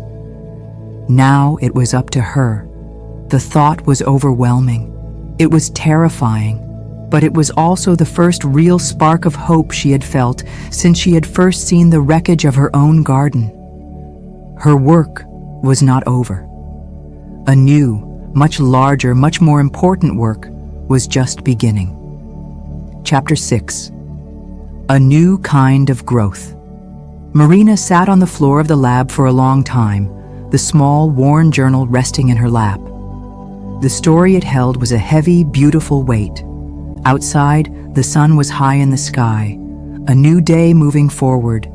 But inside the quiet station, time felt suspended. She felt like a bridge between two worlds. Arthur's world of 1912, full of his lost hopes, and her own world, a blank page waiting to be written. The weight of his final words, his last request, settled deep inside her. Let there be beauty in the world again. It was not just a plea. It felt like a direct instruction, a purpose. She looked over at the chest. It was no longer just a box of old things. It was an ark, a time capsule of life. It was a promise that had been kept by the sea for 100 years, waiting for someone to receive it.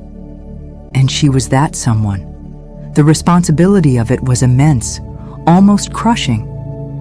How could she, alone on this remote island, fulfill the dream of a man she had never met? She was a marine biologist, a tender of coral. What did she know about planting seeds? She stood up and walked to the small tank where her 7 coral fragments were resting. She looked at them, these tiny survivors of her own lost garden. They were so small, so fragile. Her first duty was still to them. Then her gaze shifted to the open chest, filled with its silent waiting bottles. The 2 gardens, one lost, one never planted, seemed to fill the room. An idea, vague and formless at first, began to stir in the back of her mind. A connection she couldn't quite see yet. She knew she could not abandon her own work. The ocean was her world, but she could not ignore Arthur's legacy either. She felt a profound duty to both. She spent the next few days in a strange state of limbo. Her old routine was shattered. There was no boat to take out, no large garden to tend to. Her days were suddenly empty, vast stretches of time she needed to fill. She created a new, simple rhythm. In the morning, she would tend to her 7 corals. She cleaned their small tank, checked the water quality, and made sure their special light was working perfectly. It was a small, quiet task, but she gave it her full attention. She would talk to them softly, her voice a low murmur in the quiet lab. "You're looking stronger today," she would say to a small pink fragment. "Keep growing." It was a way to keep hope alive, for them and for herself. After caring for her corals, she would turn her attention to the chest. She began the slow, careful process of cataloging its contents. She took each bottle out, one by one. She handled them with the care of a museum curator. She cleaned the old glass, wiping away a century of grime. She numbered each bottle with a small white tag. Then, she opened Arthur's journal and began to match each bottle to its description. Bottle number 1, the ghost orchid with its dust-like seeds. Bottle number 2, the crimson elm with its small paper-winged seeds. Bottle number 3, the weaver's bell. She laid them out on the long lab counter, a silent army of lost species. As she worked, she felt Arthur's presence beside her. His careful, precise handwriting, his loving descriptions. He was her teacher, her guide. She was not just cataloging seeds. She was learning their stories. She was getting to know his lost world. During this process, she made a difficult discovery. She began to research the plants he described. The station had a satellite internet connection, slow and sometimes unreliable, but it worked. She typed the names into the search engine: the ghost orchid, the crimson elm, the sunstone berry. The results were heartbreaking. For almost every plant in the journal, the story was the same: presumed extinct. Last sighted in the wild in the 1920s. No known living specimens exist. Arthur had been right. He had been collecting the very last of them. These seeds in these bottles were not just rare. They were the only ones left in the entire world. The weight of her responsibility grew heavier. These were not just seeds. They were the last chance for these species to exist. The idea of planting them was now not just a hope, it was a vital mission. But where? She could not plant them here. This island was a speck of sand and rock. Nothing would grow here. And she was stranded. She had no way to leave, no way to take them to a new continent as Arthur had dreamed. A feeling of helplessness began to creep in. She was the guardian of an impossible treasure.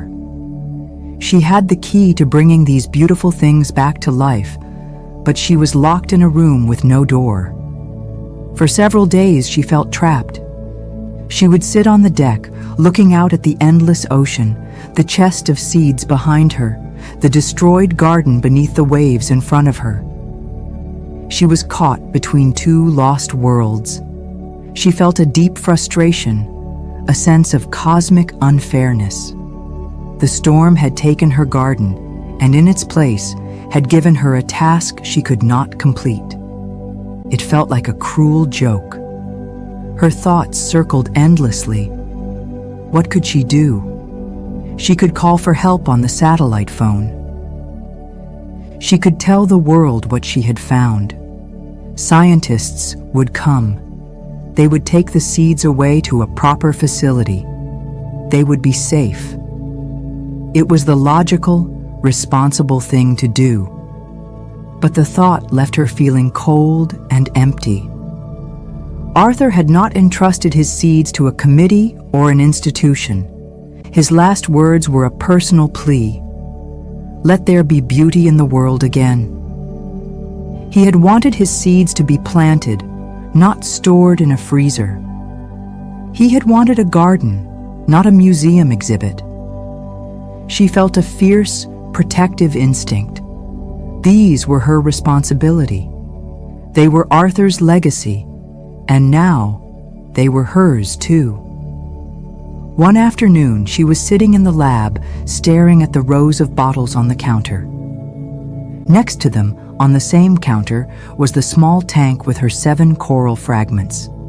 The light from the coral tank cast a soft blue glow on the glass of the seed bottles. Her gaze went back and forth between them, the seeds of the land, the corals of the sea. Both were collections of fragile life. Both were survivors. Both were her responsibility. And then, the idea that had been flickering at the edge of her mind finally came into focus.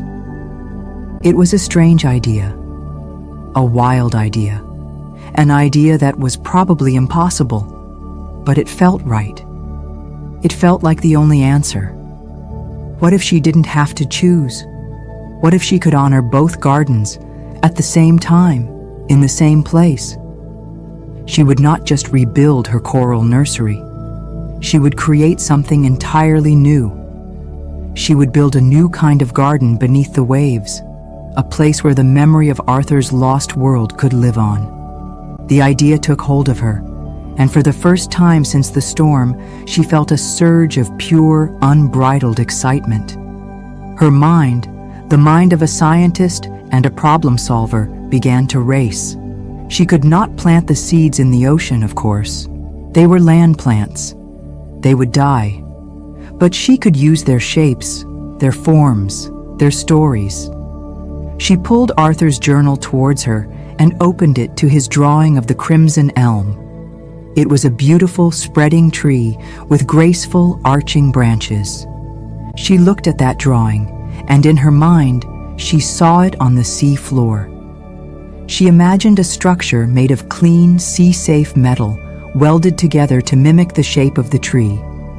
A metal sculpture of a crimson elm. And on its branches, instead of leaves, she would attach her coral fragments.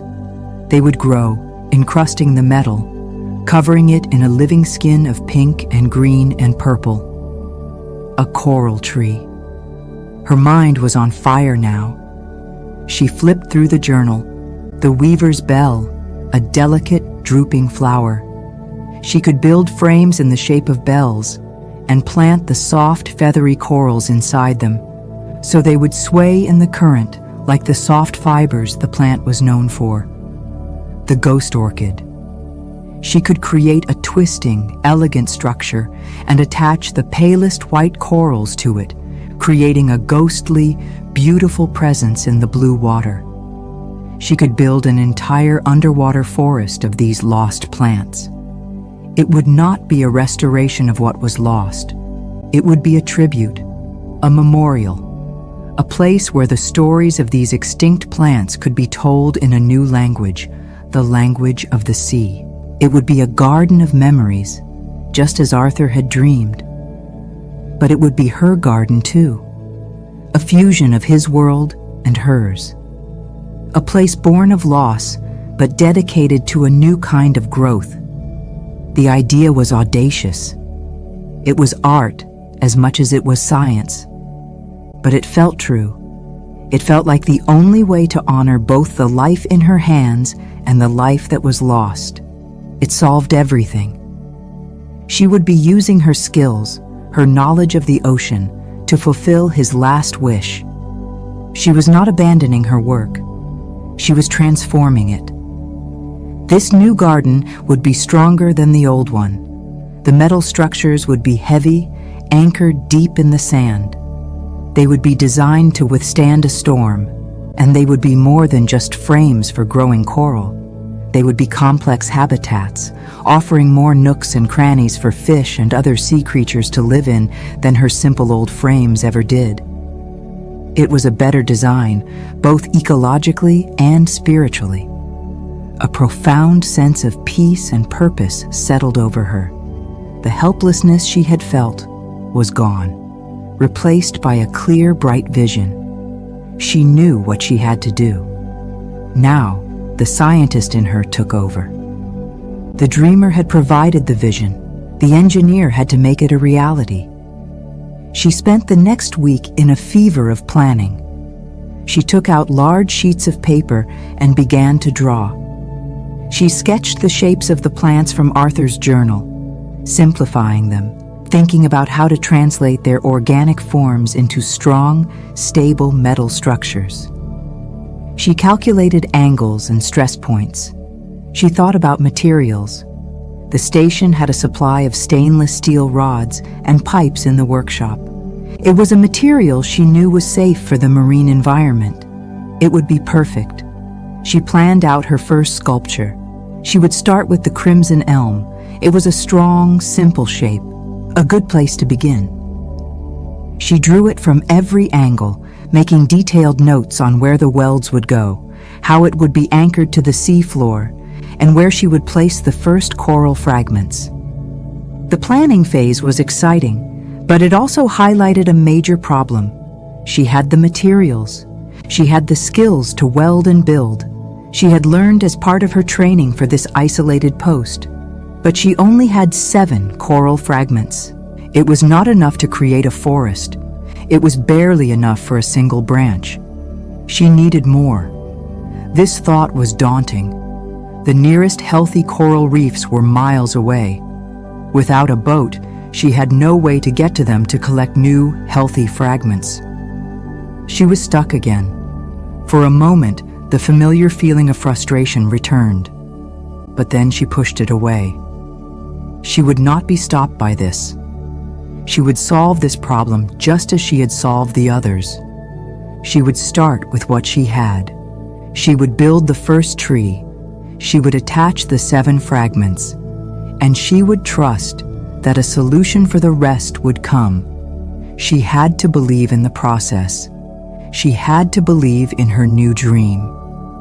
With her plan for the first tree complete, she was ready to begin the physical work. The next morning, she walked into the workshop. It was a place of practical, functional things, metal and tools and grease. But today, it felt like an artist's studio. She took the long, heavy steel rods from their racks and carried them to the large, fireproof welding table. She measured them carefully, marking them with a white grease pencil according to her drawings. Then, she put on a heavy leather apron, thick gloves, and a dark welding mask. She picked up the welding torch. With a loud hiss and a brilliant flash of blue-white light, the flame ignited. The quiet workshop was filled with the sound and light of creation. She touched the flame to the metal. It glowed, first red, then orange, then a brilliant liquid white. She was no longer just a biologist. She was a sculptor, a blacksmith for the sea. She was taking the raw, dead materials of the land and forging them into a new kind of life, a new kind of hope for the world below the waves. The work had begun. Chapter 7. The Sunken Sculptor. The days that followed took on a new, powerful rhythm. It was a rhythm of fire and metal, of careful planning and hard physical work. Marina's life, which had been defined by the quiet, slow, patient work of a gardener, was now filled with the loud, immediate, and demanding work of a creator. Her world shrank to the size of the workshop. This space, once just a place for repairs and maintenance, became the heart of her new purpose. It smelled of hot metal and ozone.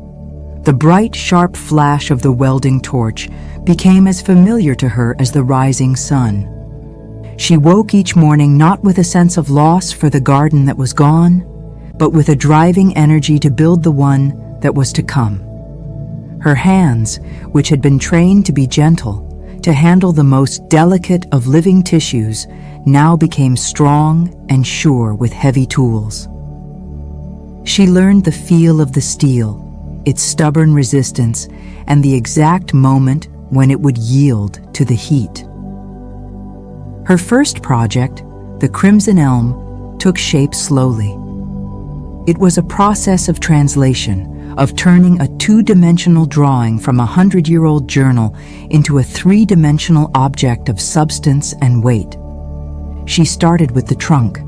She cut 3 long, thick steel rods and welded them together in a tight triangle, creating a strong, stable base. The sound of the torch was a loud, intense hiss, and the light it produced was so bright she could only look at it through the dark glass of her welding mask. In that small, dark window, she saw a miniature sun, a point of pure energy that could melt solid steel. She was wielding a powerful force, and she treated it with immense respect. She moved the torch with a steady hand, laying down a thick, strong bead of molten metal to join the pieces together. When the weld was done, she would lift her mask, her eyes adjusting to the normal light of the room, and inspect her work. The metal would glow a cherry red, then slowly fade to a dull gray as it cooled, the new joint as strong as the original steel. After the trunk, she began to build the branches. This was more difficult, more artistic. She wanted to capture the graceful, arching shape that Arthur had drawn. She had to heat the steel rods with her torch, not to melt them, but to make them soft and pliable. Then, wearing her thick leather gloves, she would bend the hot, glowing metal over a curved form she had made. It was a fight against time. She only had a minute or so before the metal cooled and became rigid again. It was a dance of heat and strength. She would pull the glowing rod into a gentle curve, her muscles straining, the heat radiating onto her face. Sometimes the curve was not right, and she would have to reheat the metal and try again. But with each attempt, she got better. She learned to feel the metal, to know its limits. She was not just forcing it into a shape. She was working with it, persuading it. She created the main branches first, welding them to the trunk at different angles to create a sense of natural upward growth. Then she added the smaller branches, the delicate offshoots. She referred constantly to Arthur's drawing, which she had pinned to the wall of the workshop. She wanted to honor his vision. She wanted this metal tree to hold the memory of the real one. It was not just a frame for coral. It was a sculpture, a tribute. As she worked, a strange thing happened. Her grief for her lost garden began to change. The sharp, aching pain of loss was still there, but it was being transformed into something else. It was being forged, along with the steel, into a new kind of strength. The physical effort was a release. The intense focus required to weld a perfect seam or bend a graceful curve left no room in her mind for sadness. Her sorrow was not disappearing. It was becoming part of the work. It was becoming fuel. Each spark that flew from the grinding wheel was a tiny piece of her old life being shaped into something new. The Crimson Elm took 2 full weeks to complete. When it was finished, it stood in the center of her workshop, nearly as tall as she was, its metal branches reaching out into the space. It was stark and gray and beautiful. It was a skeleton, waiting for life. She ran her hand over its smooth, cool surface. It was strong. It was solid. It was heavy. No storm would ever move this. The sense of accomplishment was deep and real. She had made this. With her own 2 hands, she had created a new kind of tree. Now it was time to give it to the sea. The process of moving the metal tree from the workshop to the ocean was another great challenge. It was too heavy to carry. She used the same method she had used for the chest, the slow, patient process of rolling it on pipes. She laid a track of wooden planks from the workshop door, across the concrete patio, and down the sandy path to the water's edge. Slowly, carefully, she rolled the tree out of the workshop and into the sunlight. It looked different outside, its gray metal stark against the blue sky and the white sand. Getting it into the water was the most difficult part. She had to drag it into the shallows, the waves pushing against her, the tree's weight fighting her every step of the way. Once it was in deep enough water, she attached the lift bag to its base. She had a new, larger lift bag now, one that had been in storage at the station. She knew this project would require more lifting power. She put on her dive gear and swam the tree out to the place where her old garden had been. She floated it over the scarred, empty sand. She looked down at the wasteland. This was the first act of rebuilding, the first step in creating a new world. She found a flat, stable patch of sand and released the air from the lift bag. The crimson elm sank slowly, gracefully, its branches turning in the water. It landed softly on the bottom, sending up a small cloud of white sand. It stood there, on the sea floor, a strange and beautiful and lonely object. A tree in a place where trees did not grow. It looked empty. It needed life. She returned to the station, her heart full of a nervous excitement. She carefully prepared her 7 coral fragments for their own journey. She placed them in a small, water-filled container to protect them. She carried them down to the water as if they were precious jewels. She swam back out to the tree, her 7 tiny passengers held carefully in her hands. She reached the tree on the bottom. It looked even more impressive up close. A piece of her world. The world of the workshop, now standing in this other world, the world of the sea. She took out the first coral fragment. It was one of the pale pink ones.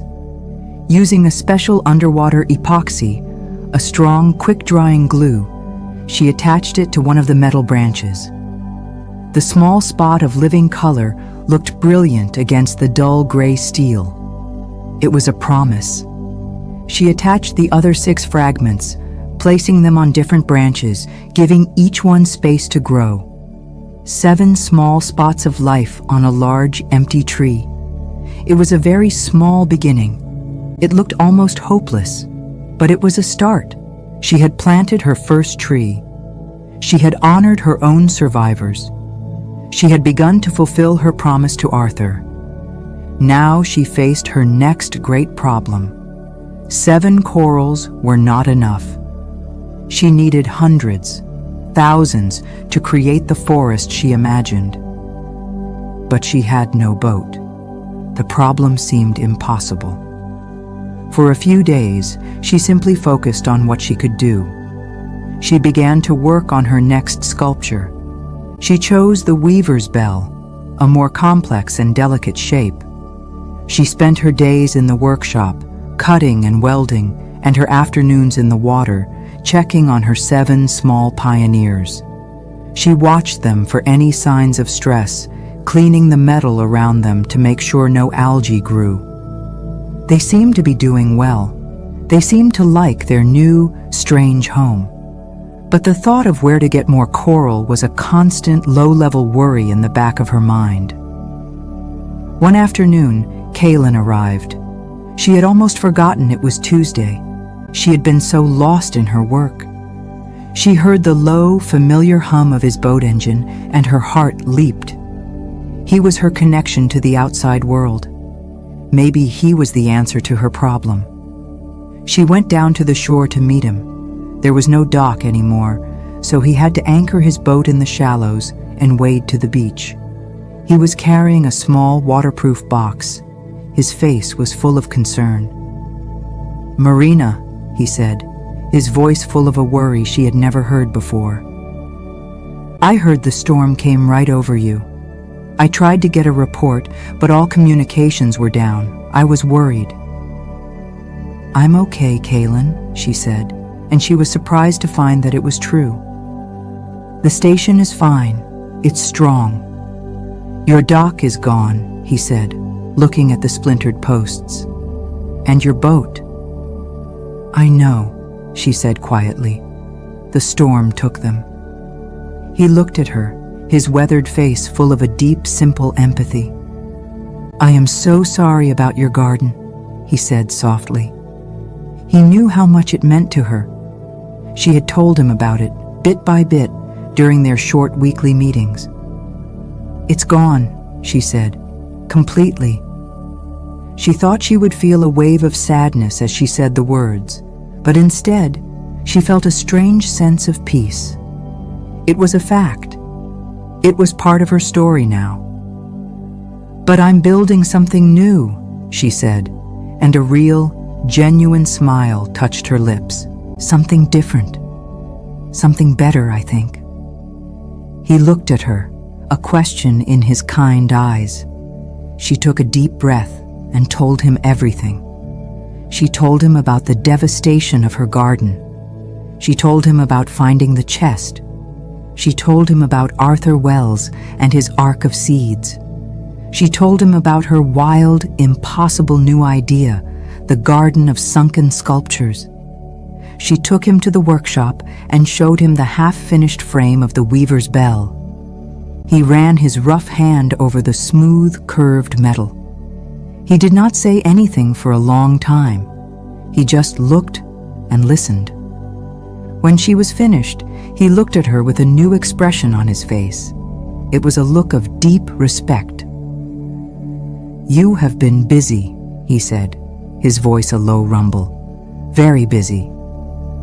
"But I have a problem, Kaylin," she said. "I only have 7 pieces of coral left.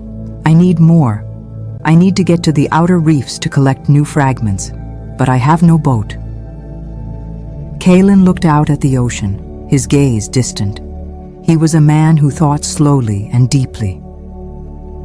"The outer reefs are a long way," he said. "Too far for my boat to go and come back in a day, and I can only come once a week." A familiar feeling of disappointment began to settle in her chest. It was impossible after all. "But," he said, turning back to her, "I know a place. Closer. An old place." He told her a story. He told her about a place a few miles down the coast from her island. A place the fishermen called the Broken Ledges. He said it was a place of strong currents and sharp rocks, a dangerous place to take a boat. But he said that years ago, before the reef started to fade, it was home to some of the strongest and most colorful corals in the area. He said that most people thought it was all dead now, but he wasn't so sure. He said that sometimes the strongest life holds on in the hardest places. "I cannot take you there," he said. "It is too dangerous for my boat. But," he paused, thinking, "you are a strong swimmer, a very strong swimmer, and you have your own air. If I took you part of the way and dropped you off, do you think you could swim the rest of the way?" A spark of hope ignited in Marina's chest. "Yes," she said without hesitation. "I could do it." "It would be a long swim," he warned, "and the currents are tricky. You would have to be very careful." "I will be careful," she said, her voice full of a new determination. "When can we go?" He looked up at the sky, reading the sun and the clouds. "Next week," he said, "if the weather is calm, next Tuesday, I will bring an extra fuel tank. We will leave early. I will take you as close as I can. The rest will be up to you." The week passed in a blur of renewed purpose. She finished her second sculpture, the weaver's bell. She built special baskets she could carry with her, designed to hold coral fragments safely during a long swim. She studied the old marine charts she had at the station, looking at the area Kaylin had described. She planned her route, noting the currents and the underwater geography. She was a scientist again, planning an expedition. She was also an athlete, preparing for a marathon. She swam every day, building her strength and endurance. The fear she had felt during the storm was gone, replaced by a sharp, clear focus. When Tuesday came, the sea was calm, the sky a perfect, cloudless blue. Kaylin arrived at sunrise, his boat loaded with the usual supplies, and an extra fuel tank lashed to the deck. They unloaded her supplies quickly, their movements efficient and unspoken. Then she loaded her own gear onto his boat, her dive tank, her fins, her mask, and her new collecting baskets. "Are you ready?" he asked, his hand on the throttle. She looked at her island, at the white station that was her home. Then she looked out at the open sea, toward the unknown. "I'm ready," she said. The journey was long. For 2 hours, the sea wanderer moved steadily through the blue water. The island grew smaller and smaller behind them until it was just a smudge on the horizon. Finally, Kaylin slowed the boat. "This is as close as I dare to go," he said, pointing. In the distance, she could see a line of white water where waves were breaking over a shallow, unseen reef. The broken ledges. "The currents pull hard through that gap," he said. "Be careful. I will wait for you here. You have 4 hours. If you are not back by then, I will come looking." She understood the seriousness in his voice. This was a dangerous place. She suited up, her movements practiced and sure. She put on her gear, checked her air, and slipped over the side of the boat into the cool, deep water. "Good luck, Marina," Kaylin's voice called from above. She gave him a thumbs-up signal, then turned and began her long swim toward the white water. This was it. This was the hunt. She was no longer just a gardener, waiting for things to grow. She was a pioneer, venturing into the wild to find the life that would seed her new world. She was the sunken sculptor, and she was going to find her colors. Chapter 8. The Garden Reborn. The water was different here, colder, deeper, and full of a powerful, invisible energy. As Marina swam away from the safety of Kaylin's boat, she could feel the pull of the currents, a steady, insistent tug against her body. It was like swimming in a slow-moving river. She did not fight it. She angled her body, using the current to help carry her toward the line of white water in the distance. Kaylin was right. This place was wilder than her sheltered bay. The sea floor below her was not soft sand, but a rugged landscape of dark rock carved into sharp ridges and deep canyons. It felt ancient and untamed. She swam with a steady, powerful rhythm, her fins pushing her through the water, her eyes scanning the world around her. She was a small, solitary figure in a vast, blue wilderness. There was a sense of excitement in her, a feeling of exploration and discovery that she had not felt in a long time. She was not just a caretaker anymore. She was an adventurer. As she got closer to the broken ledges, the sound of the waves breaking on the shallow reef grew louder, a low, constant rumble that she could feel in her chest. The water became more turbulent, swirling around the rocks. She had to swim with more power now, her muscles working hard to keep her on course. She finally reached the edge of the reef. It was a dramatic sight. Huge, jagged plates of rock jutted up from the seafloor, creating a maze of underwater cliffs and passages. The waves from the open ocean crashed onto the tops of these rocks, creating a churning foam of white water. But beneath the surface, the water was calmer, protected by the rocky barrier. She dove down, seeking the quieter depths. She swam into the labyrinth of the reef, her eyes adjusting to the dimmer light. At first, all she saw was bare rock. The ledges were scoured clean by the powerful currents, with no sand and very little seaweed. It looked like a barren, lifeless place. A familiar pang of disappointment went through her.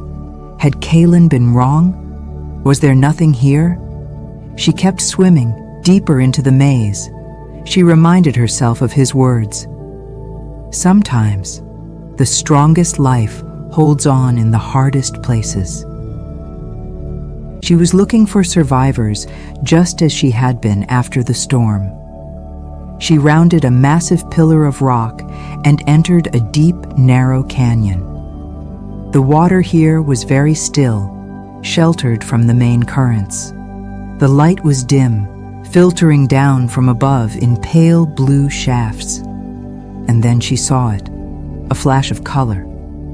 On the wall of the canyon, tucked into a deep crevice where the currents could not reach, was a patch of coral. It was not a small fragment. It was a large, healthy colony of brain coral, its surface a vibrant, electric green. It was beautiful. It was thriving. A surge of pure joy went through her. Kaylin was right. Life was here. She swam closer, her heart beating fast. As her eyes adjusted to the dim light, she saw more. The walls of the canyon were dotted with life. There were clusters of deep purple sea fans, their delicate branches waving gently in the faint stirrings of the water. There were sponges of a brilliant orange and small colonies of star coral that glowed a soft yellow. It was not a dense, lush reef. It was a hidden garden, a secret sanctuary where the toughest, most resilient corals had found a place to survive. This was the life she had been looking for. She unclipped one of the collecting baskets from her belt. She took out her clippers. She approached the large green brain coral with a feeling of deep respect. She was not here to take. She was here to borrow. She found a healthy, growing edge of the colony, and with a single, clean snip, she took a small piece, no bigger than her thumb. It was a perfect, healthy fragment. She placed it gently into her basket. This small act felt momentous. It was the first seed for her new forest. For the next 2 hours, she explored the hidden canyons of the broken ledges. It was like a treasure hunt. She would swim through a dark, barren passage and then emerge into a sheltered cove filled with unexpected color. She found corals she had never seen before, in shades of deep red and soft lavender. She found tough, branching corals that grew in strange, twisted shapes molded by the currents. She took only a small piece from each healthy colony, a process like taking a cutting from a healthy plant. She was careful not to harm the parent colony. She was a gardener, harvesting seeds for a new field. She moved with a quiet, reverent purpose. She was in a sacred place, a place of survival and resilience. Her baskets slowly began to fill. Each new fragment was a splash of color, a piece of the puzzle, a promise of the future. She felt a deep sense of gratitude. The ocean, which had taken so much from her, was now giving her this incredible gift. Finally, she knew it was time to go. Her air was running low and her baskets were full. She had what she had come for. She swam out of the sheltered canyons and back into the main current. The swim back to Kaylin's boat was easier. The current was with her now, helping to push her along. Her body was tired, but her spirit was soaring. She broke the surface near the sea wanderer. Kalen was there, waiting, his weathered face scanning the water. When he saw her, a look of profound relief washed over his face. He helped her into the boat, his strong hands easily lifting her and her heavy gear out of the water. "Did you find anything?" he asked, his voice full of a hopeful curiosity. For an answer, she simply lifted the lid of one of her baskets. It was full of vibrant color, greens, purples, reds, and yellows, a small, brilliant collection of life. Kalen's eyes widened. A slow, wide smile spread across his face. "Well now," he said, his voice a low, happy rumble. "Look at that. I knew it. I knew the old place still had some magic left." The journey back to the island was quiet and peaceful. Marina sat on the deck, the sun warm on her face, her baskets of coral beside her like chests of treasure. She felt a deep and abiding sense of peace. The missing piece of her plan was no longer missing. She had found her source. She had found her colors. The ride back was not just a journey across the water, it was a journey into a new future. A future that she would build with her own two hands, with the gifts from this wild, secret garden. The months that followed were a time of slow, steady, and joyful work. The rhythm of Marina's life settled into a new pattern, a harmony of creation and growth. Her days were divided into two parts. The mornings were spent in the workshop, the world of fire and metal. She worked on her sculptures, bringing more of Arthur's lost plants to life in steel. After the crimson elm and the weaver's bell, she built the sunstone berry, a cluster of spheres that would hold the bright orange corals. She built the ghost orchid, a single, elegant, twisting stem. Each sculpture was a new challenge, a new conversation between her, the steel, and Arthur's century-old drawings. The workshop was her place of invention, a place of hard, satisfying labor. The afternoons were for the sea. She would take her new coral fragments, her precious collection from the broken ledges, and she would swim them out to her growing underwater forest. This was her time of planting. She attached each fragment to the metal sculptures with a deep and gentle care. She was the sunken sculptor in the morning and the sunken gardener in the afternoon. She found the perfect spot for each coral, considering the light and the current. She placed the deep purple sea fans at the base of the crimson elm, like ferns in a forest. She placed the bright green corals on the upper branches, where they would catch the most sun. She was not just placing them. She was composing a picture. She was painting with life. Slowly, painstakingly, her garden was reborn. It was nothing like her old one. Her old garden had been a neat, orderly grid, a scientific project. This new garden was a work of art. It was wild and strange and beautiful. The stark gray metal of her sculptures began to disappear under a living skin of color and texture. The coral fragments in the calm, nutrient-rich water of the bay began to grow. At first, it was an almost imperceptible change, a slight fuzziness on the edges of the fragments. Then, slowly, they began to spread, their living tissue creeping over the steel. The 7 original survivors, her first pioneers, were growing the fastest, their colors bright and strong. They were the heart of the new garden. As the corals grew, other life began to arrive. Small, colorful fish, who had been absent since the storm, returned. They found the complex shapes of the sculptures to be perfect homes. Tiny blennies and gobies made their homes in the crevices of the metal bark. Brightly colored damselfish flitted through the branches of the coral trees. A large school of silverfish took up residence in the open space between the sculptures. their bodies moving together in a shimmering, hypnotic dance. Crabs and shrimp found shelter at the base of the structures. The garden was becoming a community again. It was becoming a home. The silence of the wasteland was being replaced by the quiet, busy hum of a thriving ecosystem. Her role began to change again. She was no longer just the creator, the builder.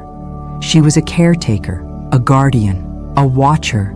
She would spend long hours just floating in the water, observing the slow, miraculous process of her garden coming to life. She knew every fish, every coral, every inch of her creation. One afternoon, months after the storm, she was floating in her usual spot, just above the crimson elm. The tree was no longer gray. It was a vibrant tapestry of pink and green. Small fish darted in and out of its branches. Life had returned, more abundant and more diverse than before. As she watched, a familiar, large, dark shape appeared in the distance, moving with its slow, ancient grace. It was the old sea turtle. He swam directly toward her new garden, his wise old eyes taking in the strange new shapes on the sea floor. He did not seem surprised. He seemed curious. He swam slowly around the crimson elm, his great head turning from side to side. He swam through the delicate metal curves of the ghost orchid. He passed by the cluster of sunstone berries. He was inspecting her work, just as he had inspected her old garden. He made a slow, deliberate tour of the entire garden. Then he did something that made Marina's heart fill with a quiet, profound joy. He swam to a clear patch of sand in the very center of her new forest, right between the metal trees, and he settled himself on the bottom to rest. He had accepted it. He had made this new, strange place his home. Marina floated in the calm water, watching him. The sun streamed down through the water, lighting up the colors of the coral, casting shifting patterns of light on the turtle's ancient shell. In that moment, everything felt complete. The two gardens, Arthur's lost garden of the land and her own reborn garden of the sea, had become one. The stories of the lost flowers and trees were being told again, not in words, but in the language of coral and light and water. Arthur's last wish had been fulfilled. There was beauty in the world again. Here, in this quiet, secret place, she had created it. She had taken the pieces of a broken past, her own and a stranger's, and she had built something new, something strong, something full of life. She was not just a survivor of the storm. She was a creator, a keeper of sunken gardens, and here, in the quiet, gentle world she had made, she had finally, truly found her peace.